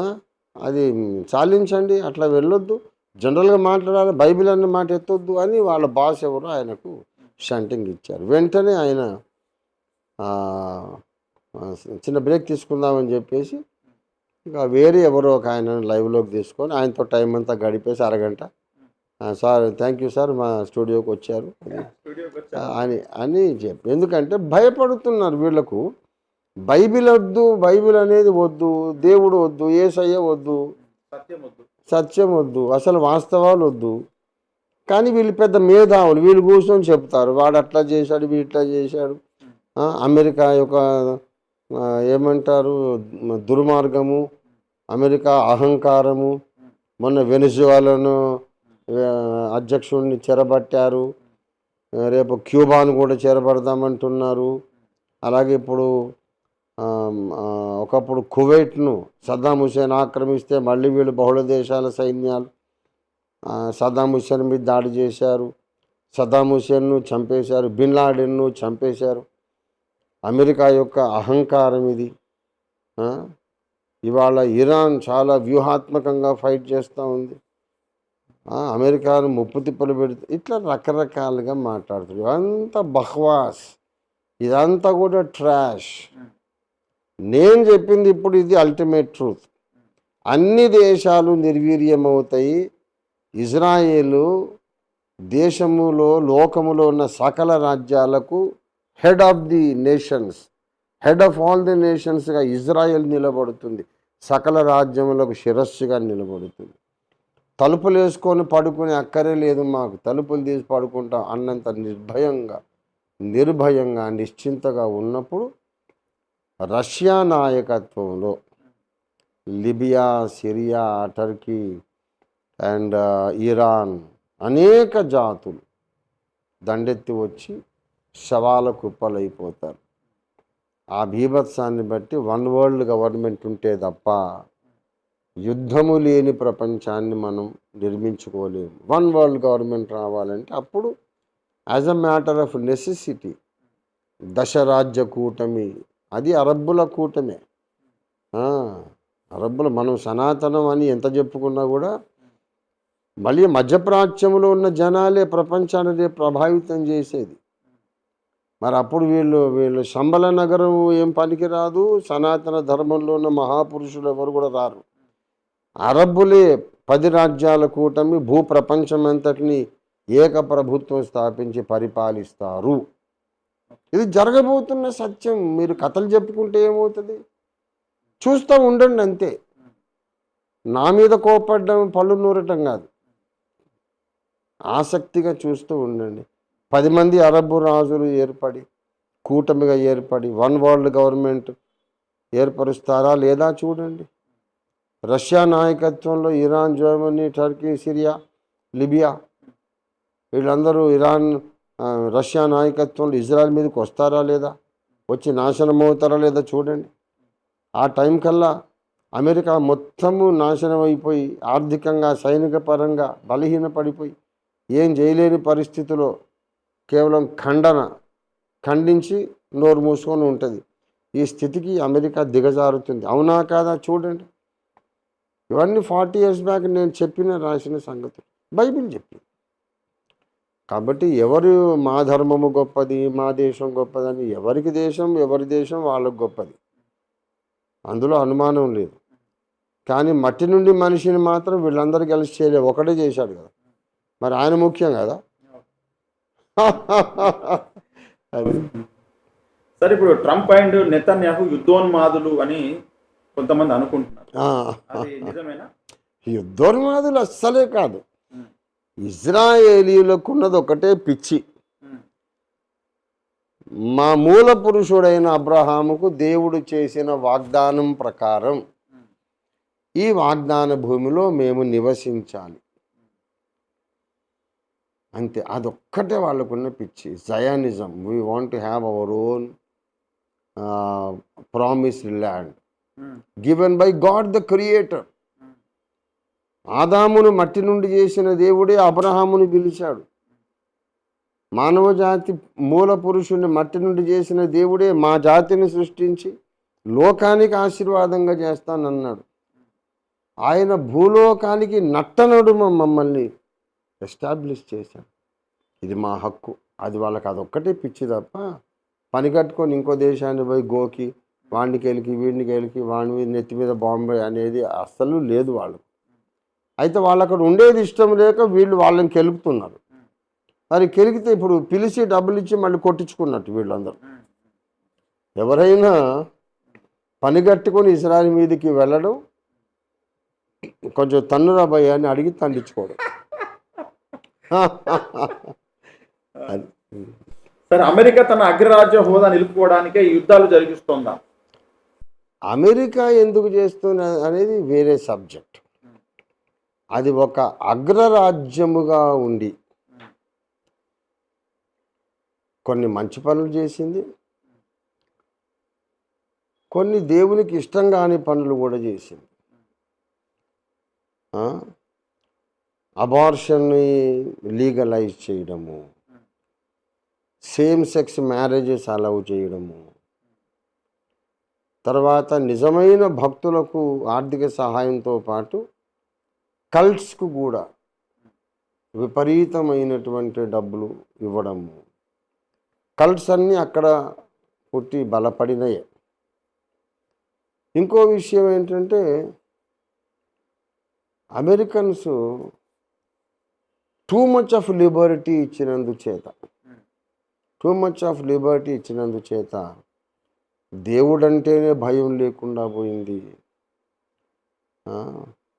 మొన్నటికి మొన్న హాలీవుడ్లో ఫిలిం ప్రముఖులందరూ పెద్ద సెలబ్రేషన్ చేసి దేవుణ్ణి అవహేళన చేశారు. We don't need God anymore అని ఈ విధంగా వాళ్ళు మోకరి చేశారు. ఆ వెంటనే కొద్ది దినాల లోపల భయంకరమైన అగ్ని ప్రమాదం వచ్చింది. విలియం బ్రాన్హామ్ గారు ఒకసారి అన్నారు, లాస్ ఏంజలీస్ అని ఒక సిటీ ఉంది, అంటే లాస్ ఏంజలీస్ అంటే సిటీ ఆఫ్ ఏంజల్స్ అని, దేవదూతల యొక్క నగరం అని. అక్కడ ఆయన మీటింగ్ పెట్టి విలియం బ్రన్హమ్ గారు ఏం చెప్పారంటే, అమెరికాలో ఇప్పుడు ఎంత పాపం పెరిగిపోయింది, సొదొమ గొమొర్రాల పాపము, లెస్బియనిజం, హోమోసెక్షువాలిటీ, ఇంకా చండాలమైన చెప్పకూడని పాపాలు, టూ మచ్ ఆఫ్ లిబర్టీ అయిపోయింది. ఎంత ఎక్కువ అయిపోయిందంటే దేవుడు అర్జెంటుగా దిగొచ్చి అమెరికాను శిక్షిస్తాడు. అలా దేవుడు శిక్షించకపోతే సొదొమ గొమొర్రాలకు ఆయన సారీ చెప్పుకొని క్షమాపణ చెప్పుకొని వాళ్ళందరినీ బ్రతికించాల్సి వస్తుంది. ఎందుకంటే వాళ్ళకంటే 100 రెట్లు ఇక్కడ పాపం జరుగుతుందని విలియం బ్రెన్హమ్ గారు చెప్పారు. సొదొమ గొమొర్రాలో పాపం జరుగుతుందని అగ్నిగంధకాలు కురిపించి నాశనం చేశాడు కదా దేవుడు. అంతకంటే మరి 100 రెట్లు ఇక్కడ జరుగుతూ ఉంది ఇక్కడ అమెరికాలో. అర్జెంటుగా దేవుడు వచ్చి వీళ్ళని శిక్షిస్తాడు. లేకపోతే సారీ భయ్ మిమ్మల్ని అనవసరంగా దండించాలని వాళ్ళనైనా బతికించాలా, అంత ఘోరంగా ఉందని ఇది చెప్పి 50 ఏళ్ళు అయిపోయింది. ఇప్పుడు ఇంకా పుచ్చిపోయింది. విపరీతమైన ఆర్థిక సమృద్ధిని బట్టి దేవుడు అంటే భయం లేదు. ఇన్ గాడ్ వి ట్రస్ట్ అని మొదట్లో వాళ్ళు డాలర్ మీద రాసుకున్నారు. కానీ ఇప్పుడు మెల్లిమెల్లిగా టూ మచ్ ఆఫ్ ఫ్రీడమ్ లిబర్టీని బట్టి అమెరికాలో ఎక్కువగా అభివృద్ధి చెందుతున్నది ఏంటంటే ఇప్పుడు యెహోవా సాక్షుల కల్ట్ అండ్ ఇస్లాం ఫాస్టెస్ట్ గ్రోయింగ్. చర్చెస్ అన్నీ కూడా ఖాళీ అయిపోయినాయి. అంత విశ్వాస భ్రష్టత్వం. దానికి తోడు ఇక వీళ్ళు ఇట్లా దేవుడు అంటే మాకు అక్కర్లేదని దేవుడి మీద సెటైర్ వేసుకొని పాటలు పాడి గేలి చేసే సమాజం పుట్టుకొచ్చింది. ఇక ఈ గోగు మాగోగు రష్యా వాళ్ళు దండెత్తి వచ్చే టైంకు అమెరికా మొత్తం బలహీనమైపోవాల్సిన అవసరం ఉంది కనుక ఈ లోపల వాళ్ళు కొన్ని పిచ్చి పనులు చేసి యుద్ధాలు చేసి వాళ్ళు కూర్చున్న కొమ్మ వాళ్ళే నరుక్కొని ఆర్థికంగా సైనిక పరంగా బలహీన పడిపోతారు. అదంతా దేవుని ప్రణాళిక. Okay sir. ఈ అరబ్ ఇజ్రాయెల్ యుద్ధం మూడవ ప్రపంచ యుద్ధానికి ఏమైనా దారితీస్తుందా సార్? అసలు మూడవ ప్రపంచ యుద్ధం అనేది వస్తుందా? రానే రాదు. మూడవ ప్రపంచ యుద్ధం అనేది జరిగితే అందులో అణ్వాయుధాలు కలిగిన దేశాలు ఎన్నో ఉన్నాయి, ఇంక్లూడింగ్ ఇండియా. మేడం ఇందిరాగాంధీ టైంలో మన దేశం కూడా అణ్వాయుధాలు పరీక్షించి చూసింది. కాబట్టి ఆటమిక్ వెపన్స్ ఇజ్రాయెల్ దగ్గర ఉన్నాయి, అమెరికా దగ్గర ఉన్నాయి, జర్మనీ దగ్గర ఉన్నాయి, మన ఫ్రాన్స్ దగ్గర ఉన్నాయి, యూకే దగ్గర ఉన్నాయి. ఇలాగా ఏ ఒక్క దేశమైనా ఒక అణ్వాయుధం వేసిందంటే ఇంకో దేశం వేస్తే ఈ భూగోళము లాంటి 500 భూగోళాలు బొగ్గైపోతాయి. ఇంకా ఒక్క ప్రాణి మిగలదు. మరి అప్పుడు బైబిల్ ప్రవచనాలని దశరాజ్య కూటమి ఎప్పుడు, ప్రపంచ ఏకప్రభుత్వం ఎప్పుడు, అది ఎన్నటికీ జరగదు. అంటే బైబిల్లో ఉన్న ప్రవచనాలు జరగాలి కనుక అది జరగదు. ఒకటి అల్టిమేట్గా అందరికీ నేను చెప్తున్నా, ఏ దేవుడైతే మట్టి ముద్దతో మొదటి మనిషిని చేశాడో ఆ దేవుడే ఈనాటి ప్రపంచ రాజకీయాలన్నింటినీ కూడా ఆయన నడిపిస్తున్నాడు, కంట్రోల్ చేస్తున్నాడు, నియంత్రిస్తున్నాడు. ప్రపంచ రాజకీయాలు, జరుగుతున్న యుద్ధాలు, అందులో ఎవరెవరి పక్షం ఉంటారు, ఇదంతా కూడా దేవుడే శాసిస్తున్నాడు. బైబిల్ దేవుడు, ఏ దేవుడు కాదు. ఇక మీరు కోట్ల దేవతలను పేర్లు చెప్పుకోండి, కానీ ఈ ప్రపంచ రాజకీయాలను, జగన్నాటకాన్ని నడిపించే సూత్రధారి బైబిల్ దేవుడు. చచ్చినట్టు అందరూ ఒప్పుకోవాలి, లేకుంటే మీకు ఒక ముక్క అర్థం కాదు. త్వరలోనే జరగబోతున్న సంభవాలకు బెంబేలు అయిపోయి ఒక్కొక్కడు గుండెపోటు వచ్చి చచ్చిపోతాడు. అది ఓకే సార్. అనుయుద్ధం ఒకవేళ జరిగితే మానవ జాతి అనేది మొత్తం అంతరించిపోయే అవకాశం ఉందా? అవును. అవును. జపాన్ మీద, హిరోషిమా నాగసాకి మీద బాంబు వేసిన, అమెరికా అణుబాంబు వేసినప్పటికంటే 100 రెట్లు అధిక శక్తి సంపన్నమైన బాంబులు ఇప్పుడు ఉన్నాయి. ఇక అసలు అన్ని బాంబులు ఉపయోగిస్తే, నేను యుగాంతం రాసినప్పుడు 40 years బ్యాకే ఇవన్నీ ఉపయోగిస్తే 500 ప్లానెట్స్ లైక్ అర్త్, భూమి లాంటి 500 గ్రహాలు బూడిదైపోతాయని అప్పుడు 40 years బ్యాక్ నాకు అందిన సమాచారం నేను రాశాను. మరి ఈ మధ్యలో ఇంకా చాలా డెవలప్ అయింది కదా, ఇంకా లోకమే ఉంటుంది. కనుక అణుయుద్ధం ఎప్పటికీ రాదు, రానే రాదు. దేవుడు అలౌ చేయడు. He is controlling the world politics and he is controlling all the wars. Okay sir, thank you so much. ఇప్పటివరకు అనేకమైన ప్రశ్నలకు సమాధానం చేసిన ధన్యవాదాలు sir. Thank you very much for the opportunity. Thank you. ఈరోజు ఇది అండి. మరి ఈ విషయం మీకు అర్థమైంది అనుకుంటున్నాను. ఇప్పుడు జరుగుతున్నటువంటి రాజకీయ సంభవాలు, రాజకీయ స్థితిగతులు, మధ్యప్రాచ్యంలో జరుగుతున్నటువంటి యుద్ధాలకు గల కారణాలు, కలగబోయే ఫలితాలు, ఈ విషయం ద్వారా మీకు ఈ యొక్క కార్యక్రమం ద్వారా ఒక స్పష్టత వచ్చిందని ఈ యొక్క వెలివెల్లకొండ కార్యక్రమం ద్వారా ఆశిస్తున్నాను. ఒకవేళ ఇంకా ఏమైనా సందేహాలు, ఇంకా జరుగుతున్న పరిణామాలపై ఇంకేమైనా స్పష్టత కావాలనుకుంటే మరి ఒకసారి ఈ యొక్క కార్యక్రమాన్ని మనం ఎక్స్పాండ్ చేసుకుందాం. మరొకసారి ఈ యొక్క కార్యక్రమం ద్వారా మళ్ళీ అనేకమైనటువంటి విషయాలను మనం తెలుసుకునే ప్రయత్నం చేద్దాం. ఈ యొక్క కార్యక్రమం ద్వారా మీరు దీవించబడినట్లయితే మీరు ప్రార్థించండి. ప్రపంచంలో ఉన్న మానవ జాతి అంతా ఒక కుటుంబమే, ఆదాము హవ్వల పిల్లలే, అందరికీ ఒకడే దేవుడు ఉన్నాడు, ఆయన యేసుక్రీస్తు ప్రభు అని. అన్యులకైనా, ముస్లిమ్స్కైనా, క్రిస్టియన్స్కైనా, యూదులకైనా అందరికీ ఒకటే దేవుడు యేసుక్రీస్తు ప్రభు అనే సత్యాన్ని తెలుసుకోవాలంటే బైబిల్లో ఉన్నటువంటి మొదటి పేజీ నుంచి తెలుసుకోవడం మొదలు పెడితే తప్ప, బిబిలికల్గా ఆలోచిస్తే తప్ప సత్యం అనేది అర్థము కాదు అనే ఒక స్పష్టత మనకి ఒక కార్యక్రమం ద్వారా వచ్చింది.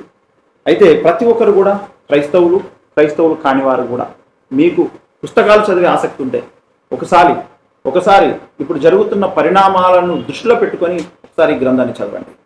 బైబిల్ని చదవండి. ఇప్పుడు జరుగుతున్నటువంటి విషయాలు, జరగబోయేటువంటి విషయాలను గూర్చిన ఒక ఖచ్చితమైన స్పష్టత మీకు వస్తుంది. ఇప్పుడున్నటువంటి సోషల్ మీడియా ఛానల్స్ని, జరుగుతున్నటువంటి లైవ్ డిబేట్స్ని మీరు ఎన్ని వేల కొలది చూసినా, వందల కొలది చూసినా, మీ మనసులో ఒక ఖచ్చితమైన స్పష్టమైన జవాబు మాత్రం మీకు ఇన్బిల్ట్ కాదు. ఆ సమాచారం అనేది మీకు రాదు. కనుక బైబిల్ కోణంలో ఆలోచించండి. భక్తుల చేత, ప్రవక్తల చేత దేవుడు రచింపజేసిన సమాచారం, ఈ తరంలో దీర్ఘదర్శి అయిన రంజిత్ ఓఫిరే గారి చేత దేవుడు రచింపజేసిన ఈ యొక్క గ్రంథం ద్వారా మీరు సర్వసత్యాన్ని తెలుసుకోగలుగుతారు. ఇది ప్రేమతో మీకు తెలియజేస్తున్నటువంటి ఒక మంచి వార్త. అది మీరు అంగీకరిస్తారా, అంగీకరించారా, అది మీ ఇష్టం. ఈ యొక్క కార్యక్రమం ద్వారా దీవించబడిన వారందరికీ హృదయపూర్వక వందనాలు. ఈ యొక్క కార్యక్రమాన్ని, ఈ యొక్క లైవ్ ప్రోగ్రామ్ని, వీడియోని మీకు తెలిసిన వారందరికీ, ఆల్ క్రిస్టియన్ గ్రూప్స్కి మీరు తప్పకుండా షేర్ చేయండి. దీని ద్వారా అయినా చాలామంది సత్యం తెలుసుకుంటారని ఆశిస్తున్నాం. మరొకసారి ఒలివలకొండ కార్యక్రమం ద్వారా మళ్ళీ మరొక కార్యక్రమంతో కలుసుకుందాం. అంతవరకు సెలవు. అందరికీ నమస్కారం. Praise the Lord. Thank you so much. Thank you. God bless you.